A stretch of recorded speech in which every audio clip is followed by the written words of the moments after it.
In Seoul, at a fitness center in Gangnam, there was a staff room, and a lot of noise was coming from it. It was our protagonist presenting to his followers. Today, he was going to do a mukbang featuring honey-glazed chicken and the famous new beer that had recently come out. He immediately began eating the chicken alongside his beer. While eating, the protagonist commented that the food was truly delicious. Choi Kang-hyuk, a person obsessed with working out, had such evident muscles that it was clear he trained hard. However, he wasn't always like this. There was a reason the protagonist became this way. Having been injured several times, he had to train his muscles. Otherwise, he wouldn't even be able to walk. In the Special Forces, the protagonist was severely injured during a mission. Following that, he started physiotherapy and visited a chiropractor to recover. Afterward, he began engaging in various exercises and studied nutrition to improve his diet. Thanks to this, he became the best fitness trainer in the nation. So why was he doing a mukbang stream? The answer was simple. It was due to the pandemic that had affected the entire world. To maintain the gyms, he had no choice but to become a streamer. However, despite his efforts, the income wasn't enough to sustain the 5 gyms. After some time, he told everyone to return the next day and make sure to subscribe to the channel. When he ended the stream, he expressed concern about the next day. Since he had consumed a lot of calories, he needed to work out, but because he drank alcohol, he couldn't. This left the protagonist confused, as he hadn't expected things to reach this point. Putting everything aside, he said he needed to rest, as his doctor had informed him that stress could cause hair loss. This news left the protagonist in shock and speechless.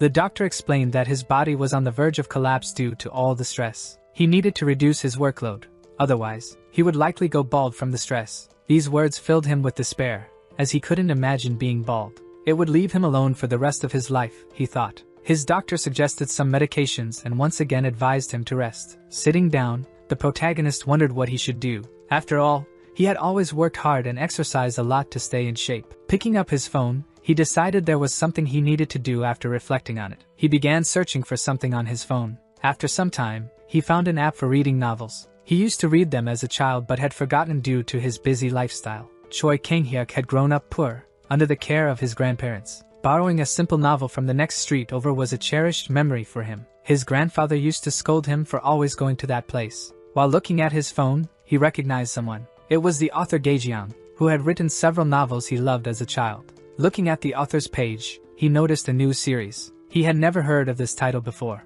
Curious, he decided to find out more about it. It was a novel chronicling the journey of a Shaolin monk whose protagonist entered a temple, seeking to carve a new path as a martial artist. Clicking to take a quick look at the novel, it made him quite happy because the novel was truly excellent. The protagonist felt deeply relaxed and wondered when was the last time he felt this way. It took him straight back to his childhood, when he used to read novels. However, after some time, he fell to the floor because he was very tired and sleepy. Yet, as he lay beside his phone, a bright light began to shine intensely from it. A voice began calling out to him, saying it was time to start the morning exercise. As he opened his eyes, he quickly got up because he heard it was time to exercise. But when he looked ahead, he was quite confused. That bald head and that robe were very familiar to him. However, the boy spoke again, urging him to hurry because everyone had already left, and if they delayed, they'd be scolded. This left the protagonist doubtful, as he didn't know how that child had entered his house. The boy said he wasn't a child,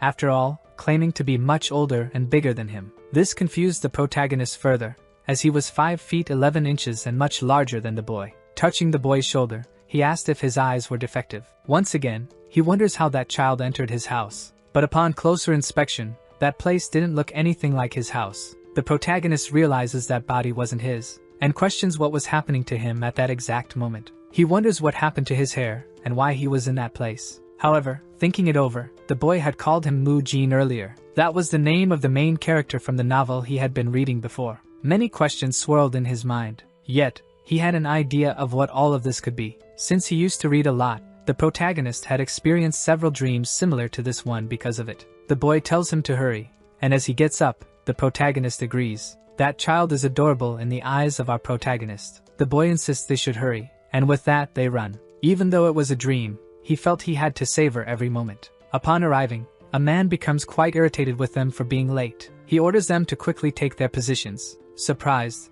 the protagonist finds the dream incredibly realistic. However, when he looks to the side, he sees several people training their legs with squats, but it leaves him confused. After all, they were doing the squats incorrectly, and that would likely injure them. The man tells everyone to get into position, starting with a horse stance. Thinking about it, the protagonist wonders if the man was referring to squats. At that moment, he glances to his side. Seeing all those young monks training squats improperly, he realizes something was wrong, and if he trained like that, his knees would be ruined. When the protagonist began his rehabilitation training, he started with proper exercises because he knew how important they were. There were times when he had seen trainers teaching incorrect exercises, focusing solely on the upper body, and that annoyed him. Because of this, whenever he saw people training incorrectly, he couldn't tolerate it due to being a fitness freak. The man once again insists they train rigorously because the lower body is the foundation of martial arts. If they couldn't use their lower body to maintain balance, they wouldn't be able to apply their strength properly.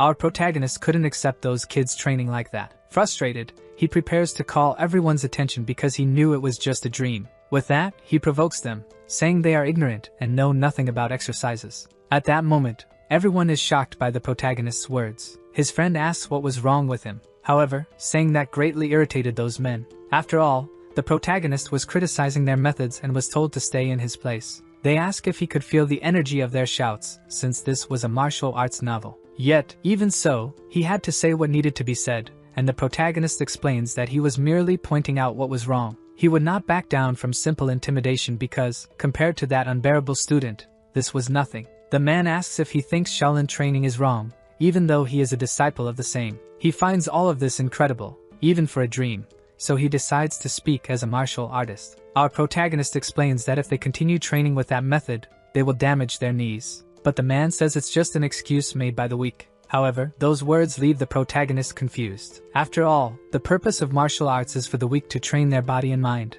And by saying that, the man asserts they cannot learn. This leaves the man speechless. And another monk explains that the Shaolin he mentioned is different because they train to achieve enlightenment. The protagonist asks if Shaolin is a place where the inferior cannot reach enlightenment. Irritated, the man explains that they train their bodies rigorously to train their minds. After all, the human mind is weak, so they seek to train their minds to endure hardships and negative thoughts. But this makes the protagonist question if that's only necessary to train when they're still young. That leaves the man again without arguments against him. When he suggests training their minds while damaging their knees, it seems contradictory. Suffering while still young to achieve enlightenment? That didn't seem right to him. The others begin murmuring among themselves, and clearly, that worries the man. Pointing at the monk, the protagonist asks how much time he has spent still unable to reach enlightenment despite being so old. Those words leave the man stunned. After all, he was speaking directly to the first-class disciple named Hai Ying. After a sigh, he roared, leaving everyone around him covering their ears. This gave the protagonist goosebumps, as it was the first time he had ever seen a first-class disciple. After a while, the tension in the air began to dissipate. The monk said he had heard everything. According to second-class disciples, Buddhist martial arts are aimed at self-improvement and are merely tools for enlightenment. However, their martial arts were different. The man explained that the martial arts of their group were used to save the masses, protecting them from evil and the demons that pursued them. This, however, made the protagonist more curious, as following that logic, they would have to ruin their knees to protect the masses. Looking at the boy, this left the monk with no choice. If things continued this way, the boy would be a bad influence on those around him. However, the adults couldn't punish him because he was still young. In this case, the monk suggested that the protagonist prove that Shaolin training was wrong. The monk told him to train however he thought was best since he claimed their training was wrong. He should know the right way. Pointing at the protagonist, the monk instructed him to defeat those who trained with Shaolin methods. Worried, the protagonist asked who his opponent would be. The monk explained that the protagonist would have to fight someone who joined at the same time as he did,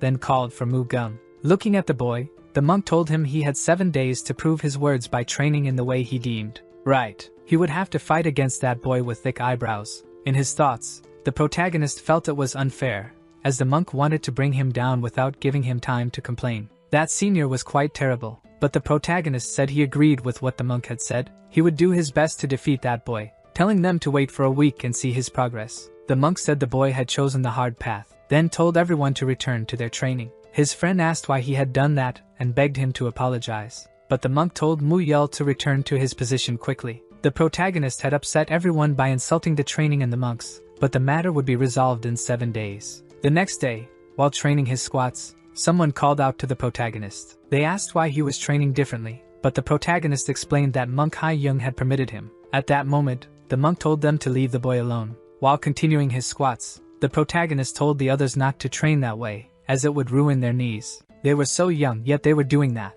The protagonist kept talking and talking without stopping. After some time, he finished his workout and was ready to eat and get the nutrition he needed, but he still hadn't realized the problem he was about to face. When the protagonist arrived at the dining hall, he noticed there was very little food and asked if they ate like that every day. The meal before him consisted only of vegetables since they were Buddhists. This was natural in a temple, but Mu-jin was surprised because he hadn't thought about it earlier and worried about his protein intake. He wondered what kind of side dish that was. But it wasn't just that. The protagonist could also smell the food. This was strange since he was dreaming. It smelled good despite being just vegetables. But that didn't change the fact that it was only vegetables. The protagonist was quite disappointed with the whole situation. Slamming the table, Mu-jin said it was child abuse. They had trained all morning, so giving only vegetables to eat was abusive. The men stood up, irritated by Mu-jin's words, telling him to stop being disrespectful. However, the protagonist was confused, as the man was angry for simply pointing out a terrible meal.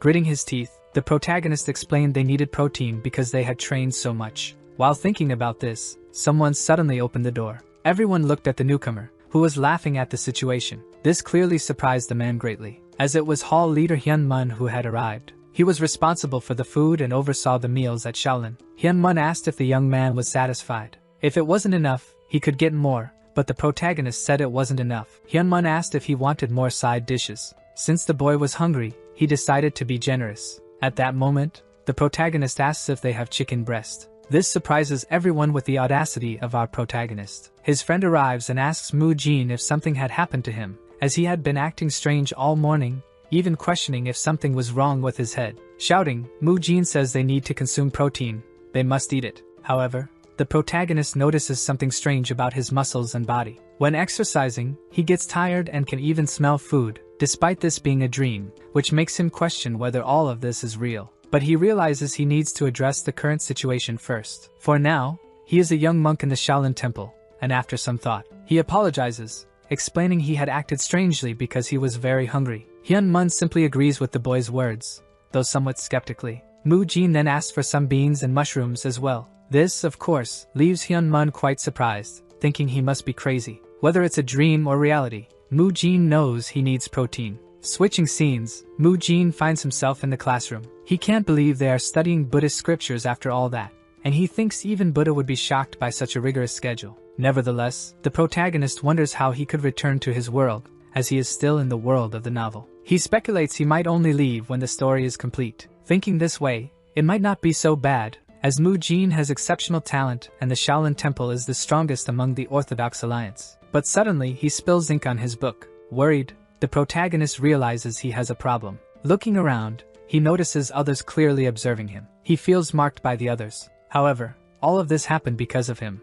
and despite things reaching this point, he is determined to defeat them and earn their recognition through his training. At that moment, Hyun-mun explains that this child is unique, which leaves the monk quite surprised. Looking at him, Hyun-mun asks what he thinks about Mu-jin. He responds that after 7 days, he will fight Mu-gung and prove whether he is right or not. Laughing, Hyun-mun realizes he is truly wise to think of such an idea. As practitioners of Buddhism, they cannot punish a disciple just for behaving like that. However, by proposing that Mu-jin face Mu-gung in a spar, he challenges the most capable disciple among those who joined that year. At this temple, many disciples are recruited every year, and among them, many quit due to Shaolin's rigorous training. Some learn the basic martial arts and move to an external sect. Only 10% who join remain in the main temple. For this reason, first-class or senior disciples usually don't know the names of new monks. But Mu-gung is one of the rare exceptions they've had. Thus, Mu-gung will teach that child a lesson once and for all. As both walk to their positions, the 7 days promised to Mu-jin finally arrive. With that, the two must face each other. Shortly before the fight, his friend asks what he is doing.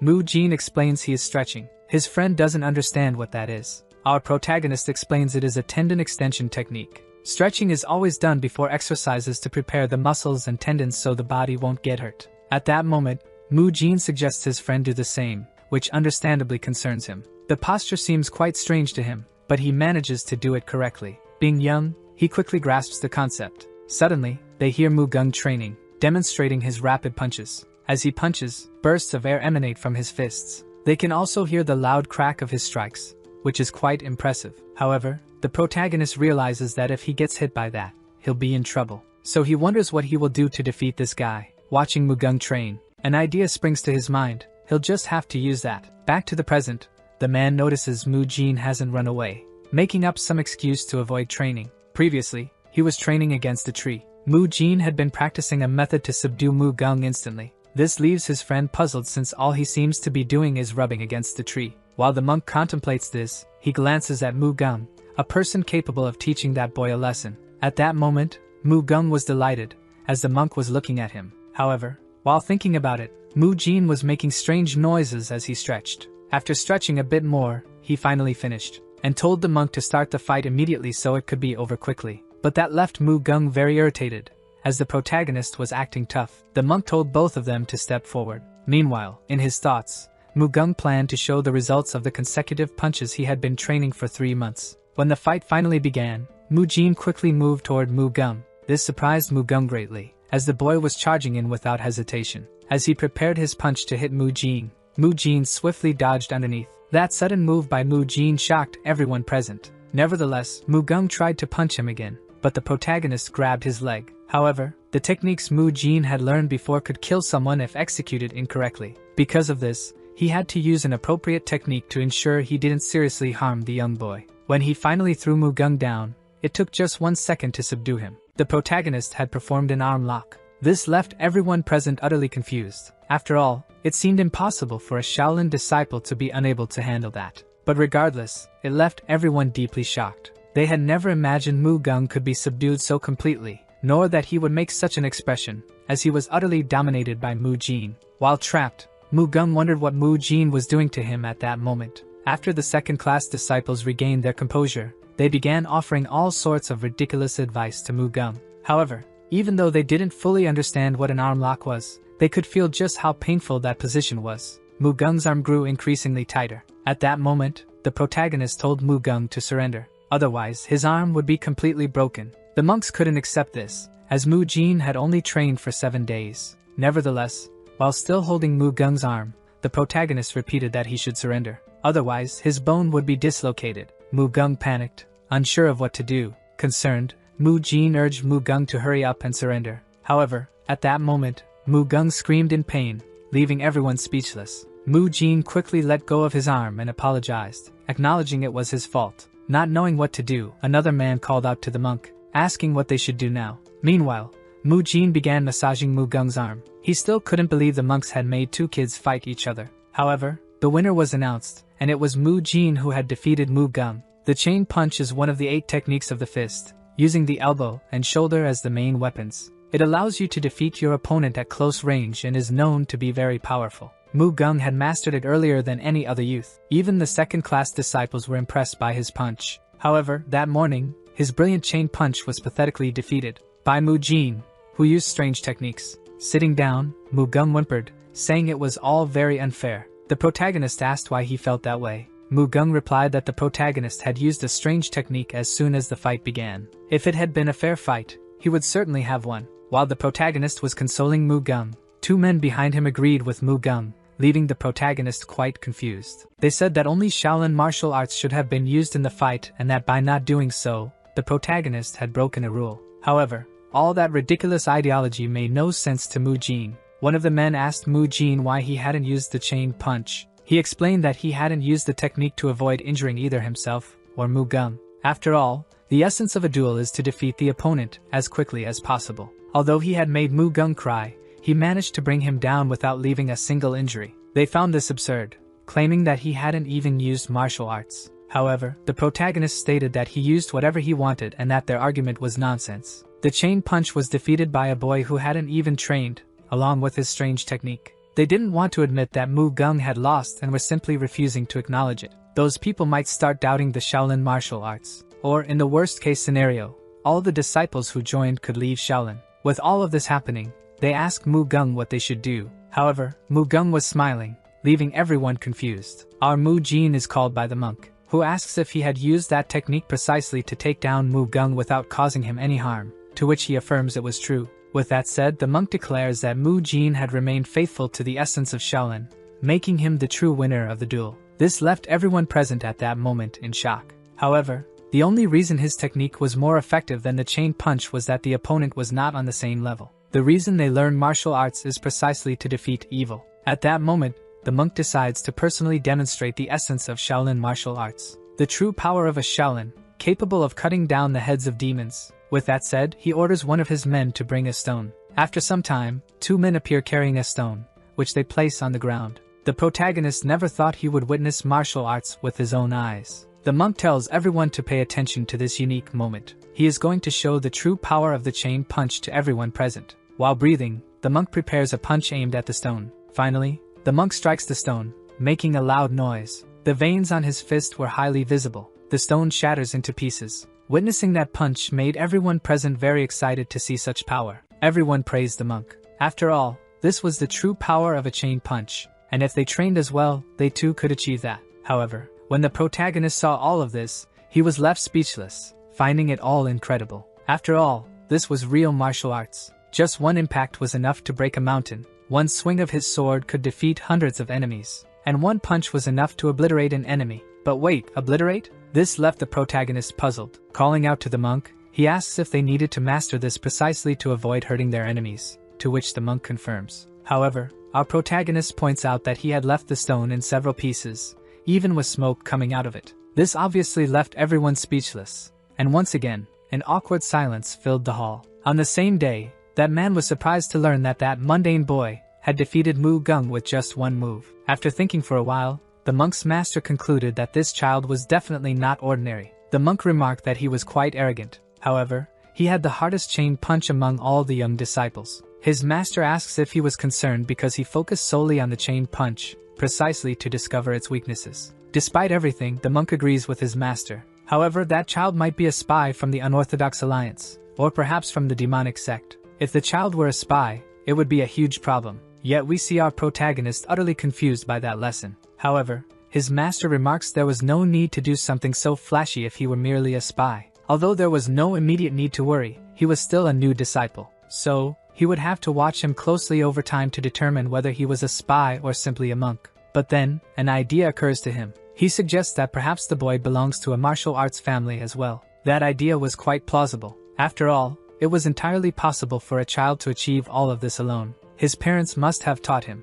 and the most influential figure in a child's life is the father. So perhaps the boy simply wanted to prove that his father's teachings were better than Shaolin's. However, since he had defeated Mu Gung, he would certainly become more arrogant. They wonder what they should do about it. Sipping his tea, he comes up with an idea. They suggest leaving him to Biab Gang. The monk asks if he is referring to the one in the disciplinary court. His master tells him not to worry. After all, he volunteered to join the hall himself. Late at night, some monks were saying their goodbyes. However, they see someone in the night and are shocked. Another monk suggests they take a different path, leaving the two of them confused. At that moment, they hid, asking what was out there and wondering if it was a ghost. But thinking more carefully, it was just someone training alone. That person was Biab Gang, the one fanatical about rules. They wondered why that guy was training in the middle of the night, practicing the horse stance. However, it was quite obvious. He simply wanted to train without any rest. While talking among themselves, they already knew he was the mad dog. After all, he was obsessed with rules, something everyone knew.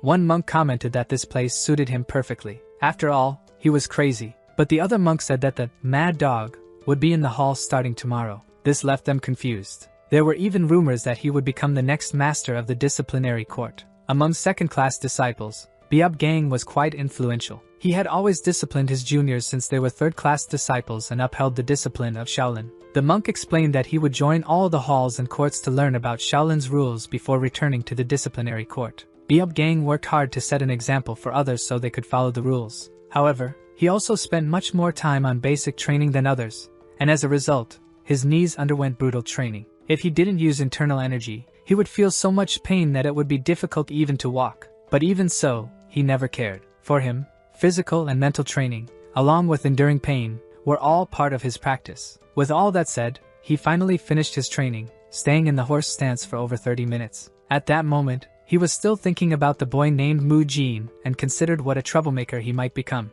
But despite that, he resolved to teach him the proper mindset a Shaolin disciple should have. The next day, everyone was confused. After all, Biab Gang had appeared. They wondered what he was planning to do there. Then a man announced that he would be joining Shaolin to work alongside them from now on. He said he was very excited to collaborate with them. The protagonist was quite surprised to see the man's physique. It resembled that of a soldier. Looking around, he noticed many people whispering to each other, and from that, he grasped the situation. He understood everything that was happening and realized that this was Biob Gang, a second-class disciple. With that said, Biob Gang initiated the morning training session. While everyone trained in the horse stance, he thought he needed to identify the exact problem so he could address it precisely. Observing him, he noticed that Mu Jin was doing the horse stance with his legs wider than his shoulders, his spine very straight, and his toes pointing forward. After watching the boy, he tried to imitate the posture, but even after mimicking him, he didn't notice any changes. He still felt the same pain as when he usually did the horse stance, thinking perhaps it was just a trick to avoid training. However, upon seeing this, the protagonist told him he was doing it incorrectly. His posture was completely wrong, so Biob Gang asked what the problem was. Mu Jin realized he would have to teach him from the ground up, from beginning to end. He still didn't understand why Biob Gang was trying to copy him, but every time he bent his knees, he could hear them crackling. After thinking about it for a while, Mu Jin realized it would be great if Biob Gang was on his side. At that moment, he decided to make his life easier by earning the man's trust. With that, Mu Jin explained that Biob Gang's knees were in bad shape. He asked Biob Gang to trust him a little. Stretching the boy, Mu Jin commented that his body was quite flexible. He explained that this was called a tendon extension technique. That posture would help loosen the muscles around his knees. If he did this warm-up before exercising, he would be able to perform movements more smoothly and reduce the pressure on his knees. He instructed him to do the movement 3 times, with a 30-second interval between each. After Biob Gang had done it once, Mu Jin started massaging his knee, asking if he felt better now. The boy noticed that although Mu Jin was lightly massaging his knee, it still hurt due to the training he had done. At that moment, Biob Gang realized that although it had hurt a lot at first, the pain in his knee had suddenly vanished, and he felt rejuvenated. Slapping his knee, Mu Jin tells him to get ready for a second round. After all, they would start again. He urges him to get up and move quickly. He adds there's no excuse not to do the training. As he gets up, Biob Gang asks what kind of child he is. However, everyone else wonders what that boy is doing with Biob Gang. Biob Gang is also known for being a fanatic about rules, earning him the nickname Mad Dog. He has relentlessly pursued second-class disciples since they joined the temple, and they know exactly how obsessive and crazy he can be. Yet Biob Gang himself is acting friendly and training alongside this strange new monk. After a while, the protagonist suggests they rest and then repeat the squats 15 more times. At that moment, Biob Gang notices that the posture resembles sitting on a chair. Mu Jin suggests Biob Gang slightly bend his knees to reduce the pressure on them. With that, Mu Jin explains the sequence of exercises. First, bend the knees slightly and then sit down slowly. Second, while sitting, avoid putting pressure on the knees and focus the force on the thighs and glutes. Third, just like the second step, use the thighs and glutes to rise. Afterward, Mu Jin asks Biob Gang about his muscles, which were clearly better than before. He notices he's definitely feeling less pain at that moment. However, after finishing that exercise, they would move on to calves, for limbs resembling those of a soldier, contrary to appearances. They are weak for people who are too friendly. From a distance, the others saw Mu Jin praising Biob Gang, who remarked that he had been at the temple for 18 years. The others started wondering if the guy had truly lost his mind. The monk's tension was rising as he kept repeating, Namo Amidba, to himself. Ha Yun's headache grew so unbearable that he decided to ignore them. Before going to eat, Mu Jin instructed Biob Gang that whenever he trained, he should start with these exercises. From afar, it seemed like Biob Gang had blindly accepted Mu Jin's techniques. However, for him, who had been suffering from knee pain, it only made him think one thing: the boy's techniques were incredible. He couldn't criticize anything he had learned because it truly made a difference. So, he asked Mu Jin if he had learned these techniques from his family. Mu Jin was confused, and Biob Gang explained that knowing such effective methods, he must come from an extraordinary family. It was something he had heard from the elders. Hearing this, Mu Jin understood the misunderstanding. He realized he had been acting strangely, so this was the perfect excuse. He told Biob Gang that he had indeed learned them from his family, who had taught truly magnificent techniques. However, Biob Gang noted that they had been training Shaolin techniques with 1,000 years of history. He added that while he respected Mu Jin's desire to preserve his family's teachings, it would be good for him to also practice Shaolin movements. Despite this, Mu Jin agreed, and his friend called him over. With that, he left, and Biob Gang thanked him. Biob Gang stood watching the boy as he left, until the monk appeared behind him and coughed. Startled, Biob Gang apologized for acting like a fool. The monk remarked that he noticed what Biob Gang was thinking. However, he explained that to defeat the enemy, one must first understand their perspective. With a sigh, he asked what Biob Gang had learned from this experiment. Biob Gang replied that, Based on his experience, this boy Mu Jin comes from a family of doctors, not martial artists. Monk Yun asked why. Embarrassed, Biob Gang said he would explain. However, he admitted that his knees had been in pain from all the training he had been doing. He hadn't said anything because he didn't want to worry the elders or show weakness to the juniors. Not even the people training with him for 10 years had noticed anything. But with one move, Mu Jin had immediately realized. That was when he decided to accept Mu Jin's teachings, realizing the exercises he was taught didn't hurt his knees. With that said, the monk grew even more confused. If the boy came from such a skilled medical family, the entire Shaolin training system was on the verge of collapse. However, Biob Gang assured him there was no need to worry, as he would guide Mu Jin onto the right path. Young asked how he planned to do that.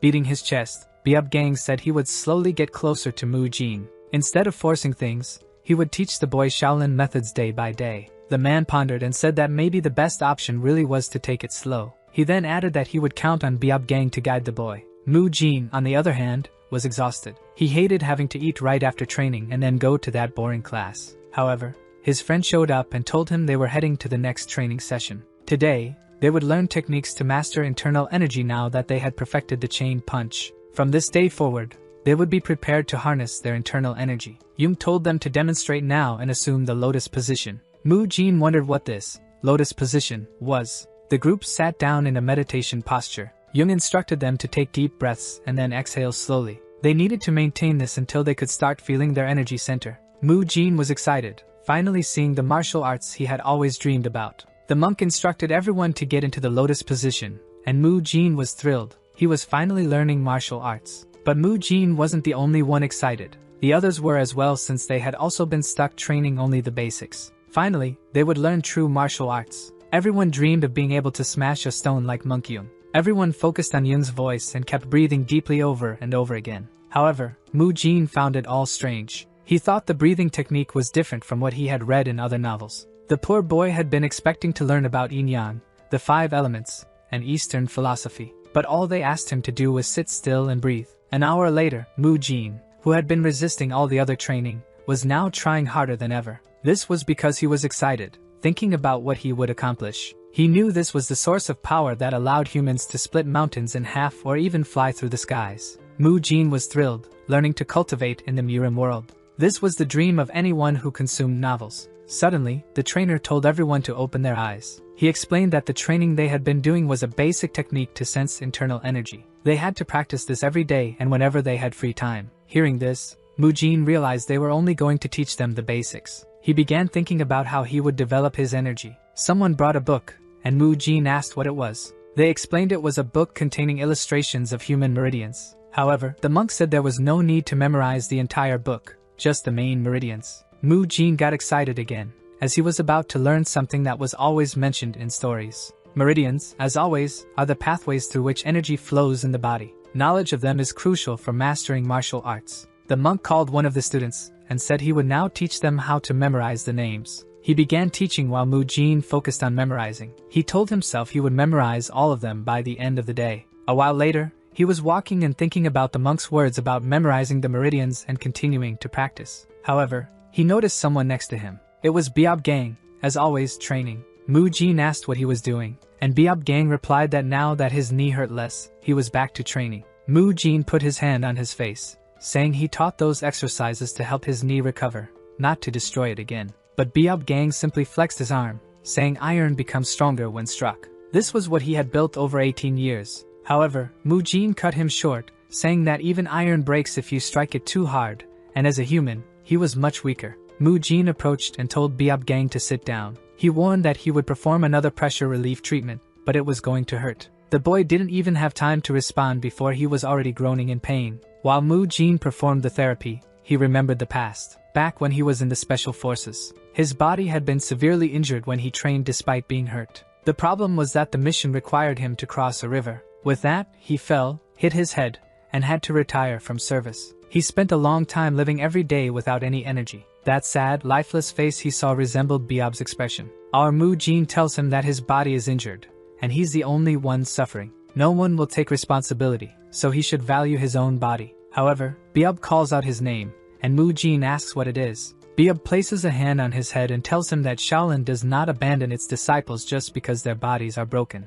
The truth is, they don't abandon anyone, no matter what happens. Mu Jin didn't know what to say and smiled. He gave Biab a massage, which made the poor guy scream in pain, with Mu Jin telling him he'd have to trust him now. A while later, Biab got up, apologized, and asked where Mu Jin was going before. Mu Jin explained that he was heading to practice the breathing technique. Biab remarked that he should already know it, given the family he comes from. Feeling awkward, Mu Jin tried to make an excuse, saying he couldn't learn it because of family matters. Biab then replied that if that was the case, he could practice there. He told Mu Jin that if he practiced beside him, he might be able to feel an energy flow more clearly. That idea seemed to excite Mu Jin because it made sense. He couldn't feel his own energy, but perhaps having someone else nearby would help. He sat down to start practicing and excitedly said he was ready. Biab smiled and told him to pay attention and learn something. He began breathing deeply while Mu Jin just watched. Mu Jin noticed that even the atmosphere around Biab seemed to change. He kept observing, trying to spot a difference in what he was doing.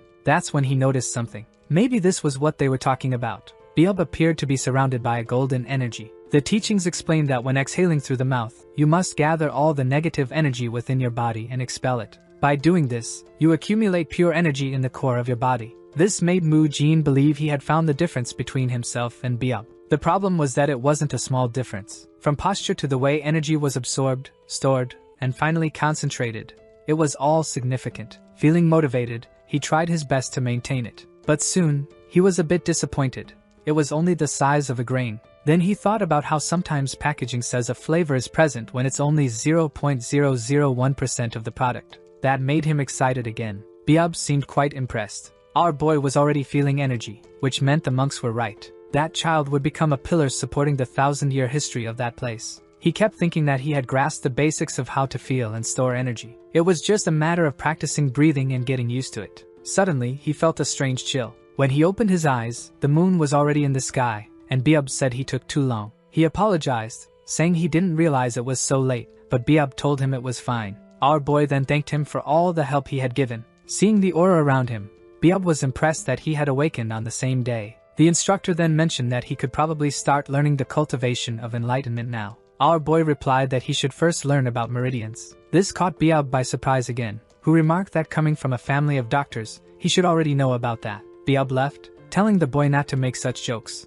Mu Jin realized that this whole family of doctors story was backfiring on him. The next day, he was exhausted. He had to stay up all night studying meridians to avoid being found out. The trainer told those who had completed everything from the previous day to step forward. Proud of his hard work, our boy took his step, but a bunch of other people also stepped forward. He was impressed. He hadn't expected so many people to feel energy and know about meridians. At that moment, the leader said he would give the next instructions, and Mu Jin seemed suspicious of the others. The monk then pulled out the book on the cultivation technique of enlightenment. He explained that it was basic, so it wouldn't take long, and they would start with simple steps. He began teaching, and everyone seemed impressed. Meanwhile, people were amazed that so many had felt energy on the first day. When they finally finished, they headed back. His friend asked how he managed to learn so quickly, and he replied that it was just the basics, so it wasn't that complicated. He started talking about needing to circulate the energy he breathed in using a certain sequence, but the boy seemed completely confused. He asked if the boy understood anything,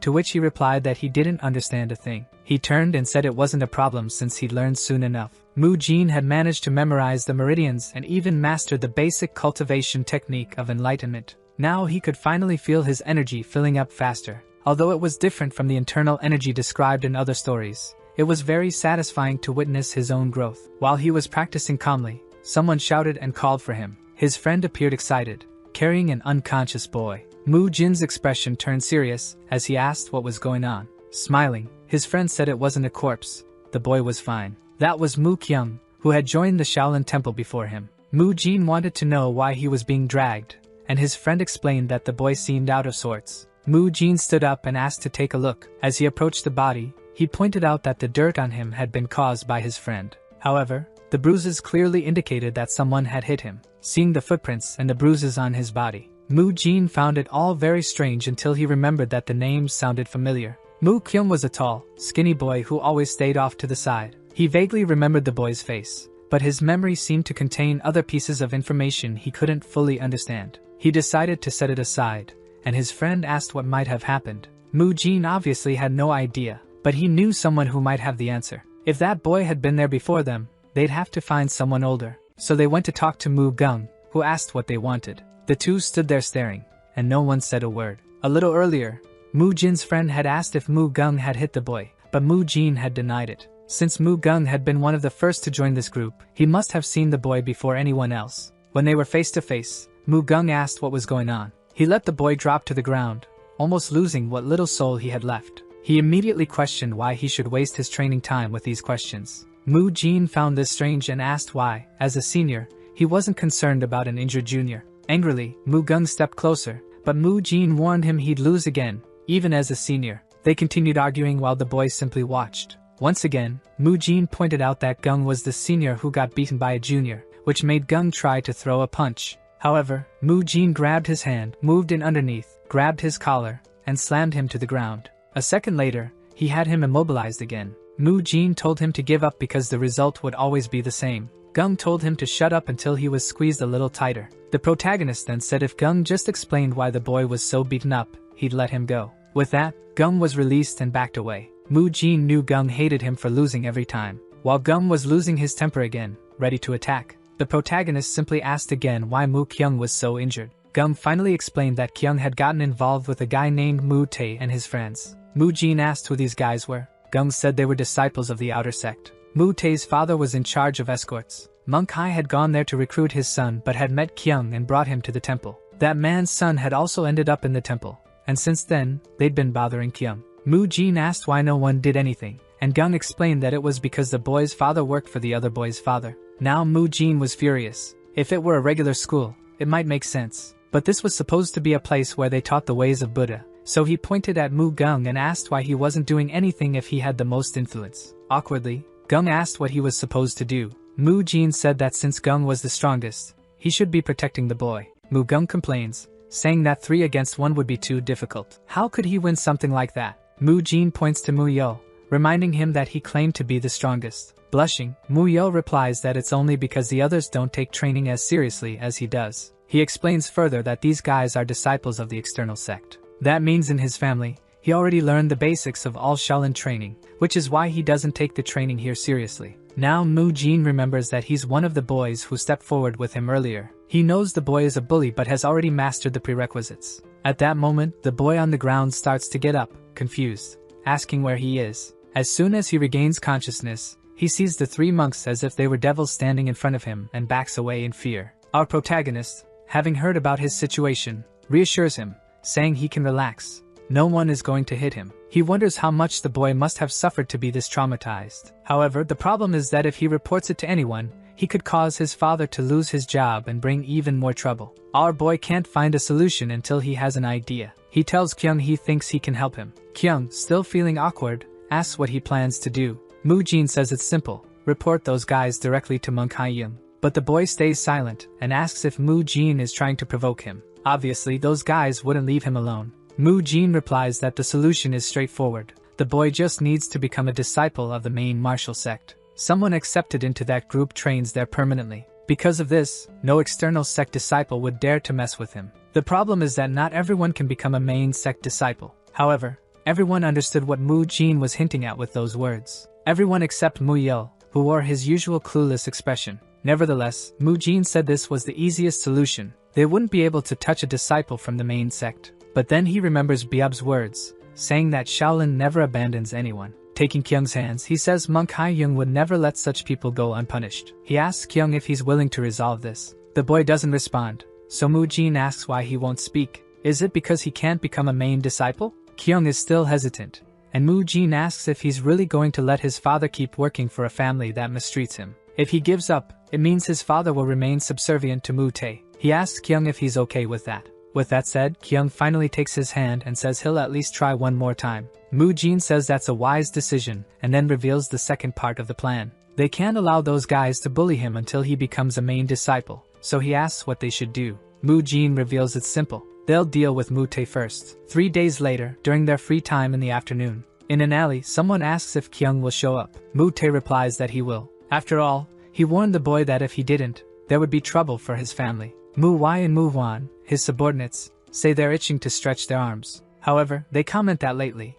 Kyung has been hanging around that weirdo Mu Jin. Even Mu Gung is with him, which is strange because that gorilla is mingling with those 3. but they celebrate, saying it's just one more target to beat up. That seems to excite Mu-tae, who says that Mu-jin definitely deserves a beating. His friends agree, saying he's too full of himself and needs to be taught a lesson. While they're in the alley making their plans, someone appears. Mu-tae turns to see who it is, but it's the group coming for a fight. Mu-jin warns them that they won't have much of a chance to run, but the monks start laughing in his face, asking why he thinks they would run from someone like him. Hearing this enrages Mu-gung, and he demands to see them repeat it again. With that, the bald man approached, asking if they really thought he was afraid. Then Mu-jin turned to Kyung and told him he would have to handle that one. He asked if Kyung remembered what he was taught, and Kyung said he did. Mu-jin assured him there was nothing to worry about, though the boy was still unsure. The bald man commented he was jealous that Kyung had made so many friends. Meanwhile, everyone exchanged insults, eager for the fight to begin. At that moment, Mu-tae asked Kyung if he really intended to fight him. Kyung was trembling all over, thinking how terrifying it was and doubting he could do it. Mu-tae warned him that he'd better know what would happen to his father if anything went wrong. This made Kyung remember his father, but he also recalled Mu-jin's words, that if he didn't want to see his father suffer like that, he would have to do something. They needed to teach Mu-tae a lesson and make Kyung into a leading disciple. With that, Kyung grew determined and approached Mu-tae, telling him to stop bothering his father. But Mu-tae barely dodged and managed to land a hit on his ribs. However, it was actually Mu-gung's fight, and he had easily blocked the attack. Mu-tae was shocked at how strong the boy was, even as a junior. It seemed strange that someone so young could be this strong, completely different from before. Sometime earlier, Mu-gung had asked why he should get involved. Mu-jin told him he needed to help the junior unless he was scared. Not wanting to be called a coward, Mu-gung reluctantly agreed to help. Then Mu-jin asked if he was curious why he always lost to him. Mu-gung admitted that he was. Mu-jin explained that Mu-gung's chain punch was indeed powerful, but that was all it had.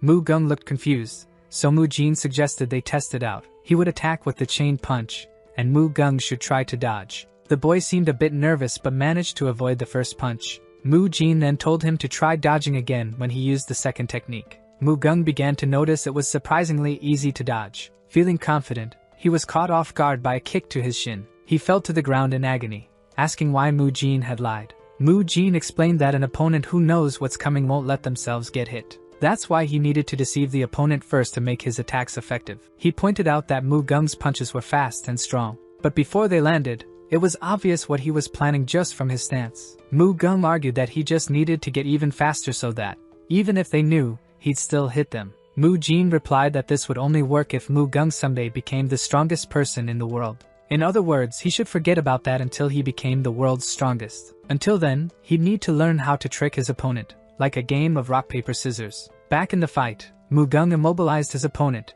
and told him he'd attack with the first chain punch technique. He advised the guy to dodge. During the lesson, those words left Mu-gung deep in thought. He had always considered dodging to be cowardly, but now it didn't make sense. He admitted that Mu-jin was right and decided to offer some advice himself. He warned that fighting Mu-tae and his followers would be dangerous if they underestimated them. However, Mu-jin didn't seem to understand what Mu-gung was talking about. Mu-jin argued that they were stronger than Mu-tae's group, but Mu-gung explained he had never fought at full strength before. If it were a real fight and not training, he would use his family's martial arts. And of course, he would also use the internal energy he had accumulated. They went to an alley, and Mu-gung said it was sufficient. But Mu-jin wanted to know why Mu-gung had brought everyone there just to show off his family's martial arts. He told Mu-yeol to stand guard while Mu-gung was eager to surprise them. Mu-gung then focused, thinking that this time Mu-jin would surely respect him. His body began radiating an aura. As soon as he opened his eyes, he threw a punch that created a shockwave. Mu-jin was genuinely impressed. It was completely different from the chain punch. For someone of that age, this was practically monstrous. The kicks and punches cracked through the air. Now Mu-jin began to understand why this could be dangerous. If others could also use this, it wouldn't be so easy. He almost punched Mu-jin and asked what he thought of that power. Our protagonist replied that it was quite impressive. However, he wasn't hesitating. If Mu-gung could concentrate internal energy to do that, he was confident he could face this guy too. Mu-jin took a deep breath and moved toward him, saying that if he wouldn't come then he would. He was confident, thinking that after seeing Mu-gung, this seemed much easier. That punch with minimal energy was child's play. He dodged the first punch, thinking that technique was simple and predictable. The monk was confused that Mu-jin had evaded his strike. He stepped back, wondering if Mu-jin had beaten Mu-gung purely by luck. However, Mu-jin charged at him immediately, warning that now it was his turn. 3 steps later, they were face to face, with the boy covering his face and begging not to get hit. Our boy smiled and asked if he was really going to protect his face like that. He punched him in the stomach, and the boy coughed but didn't back down and came to attack. However, Mu-jin ducked and struck his shin. That made him fall, hitting his chin on the ground. But as he looked up, Mu-jin was already coming to finish what he had started. Mu-jin then struck the ground, right next to his head. Realizing he had almost died, the boy started crying. Mu-jin asked what was wrong, and the boy said he was going to tell his father everything. Now our boy felt awkward, telling him not to do that because it would make him feel like a villain. It was then that Mu-jin remembered he had forgotten about the others. He looked at Mu-gung and saw that he had already taken care of his opponent. Now the problem was what was happening between Mu-tae and the other one. At that moment, Mu-jin heard some terrifying sounds. Ma-kyung was pounding Mu-tae into the ground. He ran toward them, shouting that Mu-tae had already lost and that Ma-kyung should stop. That's when he remembered why the name Mu-kyung felt familiar. He was the character who always disfigured the faces of his enemies, and whenever he fought, his face was always stained with their blood. Mu-kyung was the protagonist of another work by the same author.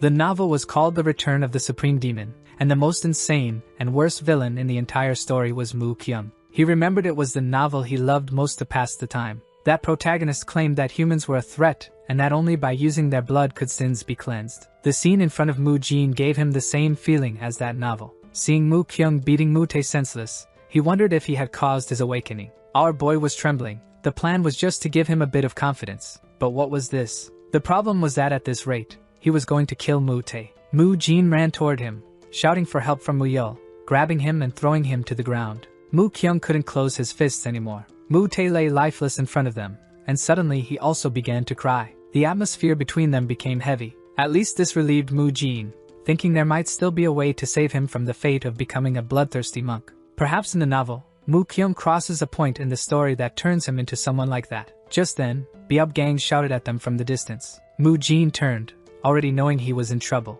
Beub-gang demanded a good explanation for what had happened there. He could see one crying and two beaten to a pulp. He added that it was strange to see even Mu-gung involved. He ordered them to explain what was going on, but Mu-jin hesitated. Ignoring what he said, Mu-jin went to help Kyung. Beub-gang asked what he was doing, but then he was startled as Mu-jin told him to look at Kyung's body. Seeing a bunch of purple bruises, he asked what they were and told them to explain what had happened. Mu-jin explained that those injuries had been inflicted by the other monks. They had called Kyung to beat him up again today, so Mu-jin came to help. Beub-gang asked if it was true and told the three boys on the ground to lift their heads and answer honestly. But if they lied, things would get serious. Suddenly, other monks came running and asked what was going on. The boys on the ground were trembling and crying. Now the temple was in chaos, and Beub said Kyung would have to explain. Kyung was bent over, unable to speak properly. Mu-jin approached him and told him it was okay. He just needed to say exactly what had happened. He explained that Beub-gang was a fair and impartial person,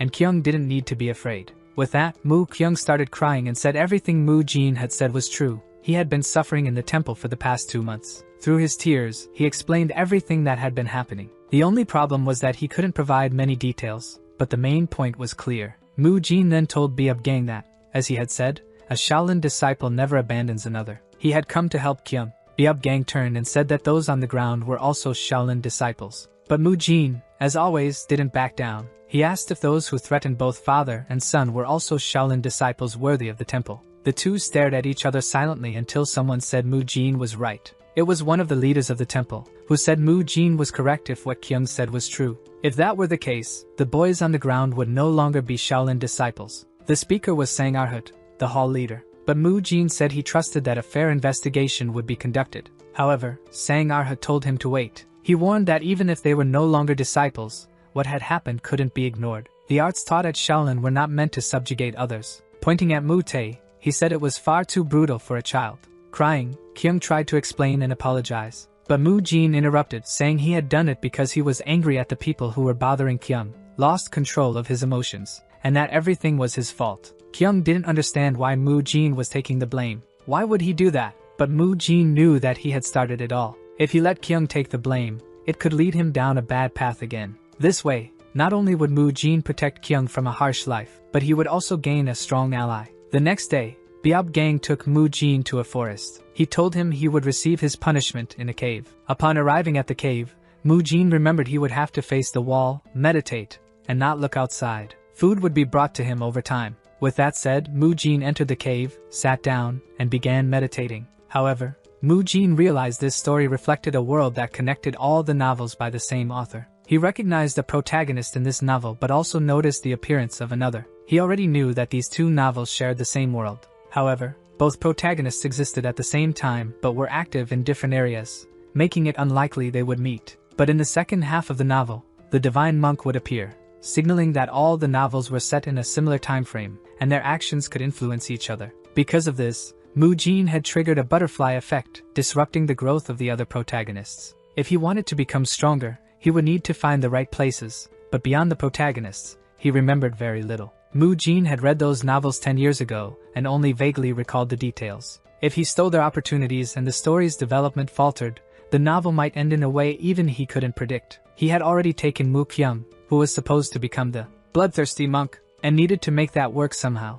After all, the protagonist of the novel Return of the Supreme Demon would reach enlightenment and grow stronger due to his fight with the bloodthirsty monk. But that opponent had vanished because of Mu-jin's actions. Our protagonist had no idea what to do in this situation. It was all very complicated. Meanwhile, Hyun noticed that the townspeople were panicking because of the commotion. Suddenly, Beob appeared in the cave, observing the boy who seemed deeply focused on his meditation. It was truly impressive for a 12-year-old. The techniques he had shown earlier made it clear he would undoubtedly become a pillar of Shaolin. Sometime earlier, the elder sighed, saying that all of this had happened because of him. He then asked about the investigation, and the monk explained that after interrogating the new monks, they discovered that Mu-kyung was constantly being bullied. This brought great shame to Shaolin, and the atmosphere in the hall was heavy. However, someone returned, asking if he had noticed it too, to which he confirmed. It was obvious from Mu-kyung's face and hands that he was the one who had beaten Mu-tae. However, Mu-jin wanted to protect his friend in that situation and took all the blame. If not for Mu-jin, they might never have been able to understand what had happened. The man then said he had something to share about the incident. He stated that this wasn't the fault of one specific person but that everyone was at fault, and the most important thing was to ensure it never happened again. He then asked if the man had any ideas in mind. The man replied that the cause of the incident was a lack of training. Those people had committed such cruel acts because they had too much excess energy, so he planned to train them harder and exhaust them. He asked for permission to proceed with his plan. After some thought, the elder allowed it, saying he would be busy for a few days. However, now that they knew all three children were guilty, they should be appropriately punished. Returning to Beob, he noticed that Mu-jin had been motionless for over 2 hours, which was quite remarkable. Still, there was no longer a need to keep watch, so he said he would return tomorrow, leaving with his movement technique. After a while, Mu-jin noticed that Beob had left. Smiling, he thanked his special senses, which allowed him to know when someone was nearby. As he lay on the ground, he realized he would have to stay like this for another 7 days. But he didn't have enough protein and needed to exercise. Thinking about this, he remembered the fried chicken he had eaten and its crunchiness. The thought, of course, made him hungrier. He wondered where he could find some meat. However, as he got up, he realized he could simply hunt for his own meat. The scene then shifted to a rabbit running away, only to be caught by Mu-jin. Hungry and desperate for protein, the boy watched him from a distance. Meanwhile, on the other side of Mount Songsan in the Yichun Prefecture, Shaolin disciples spread out to gather information. They spoke to the locals and learned about the happenings in the area. Soon after, they all gathered at the entrance of the Seobul escort agency. Hai Gul, the vice leader of Shaolin's external hall, arrived, and someone welcomed him. The man was Shimin Pyung, the owner of the escort agency and father of Mu-tae. However, when he looked at his son, he noticed that the boy was trembling all over. Furious, Shimin demanded an explanation for what was happening and why his son was in such a state. This enraged Shimin deeply, and he demanded to know why his son was trembling so much. However, the monks stood their ground. Hai Gul was determined to reveal the truth, even when faced with someone as powerful as Shimin. He declared that the reason for his son's state was his own actions, bullying his peers and causing conflicts in the Shaolin Temple. Not only that,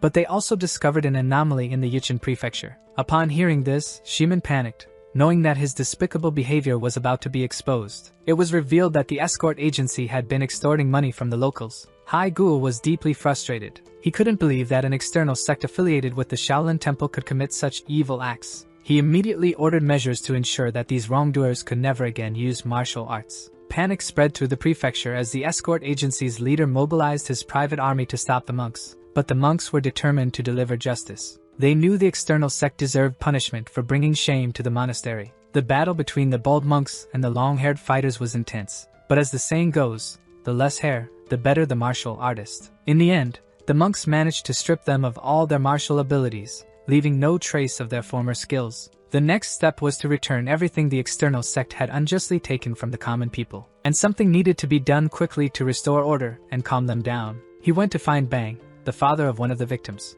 The man raised his hand and confirmed that he was the one Hyun was looking for. He was shocked to hear that his son had been bullied. Despite this, the poor father couldn't believe something like this had happened at the temple. He had thought his son was in a place he could consider safe. He knew that an apology wouldn't be enough but assured Hyun that the Shaolin Temple would take full responsibility. That day, Hai Gul and the other Shin disciples helped Mu Kyung's father secure a job at another escort agency affiliated with the Shaolin Temple. Meanwhile, Mu Jin continued spending his days in the forest. He noticed a poorly made trap ahead and couldn't help but feel puzzled. Who would use such a flimsy branch to catch prey? He realized the trap was somewhat similar to one he had made the day before for rabbits, but it was much worse in comparison. Mu Jin, being sharp, figured out that someone was trying to copy him. There was someone else on the mountain besides him. He quickly turned at the sound of rustling bushes and scanned the area carefully. To his surprise, it was just a hungry girl. Her clothes were far too sophisticated for someone wandering in the forest, and her wide eyes reflected fear and hunger. Suddenly,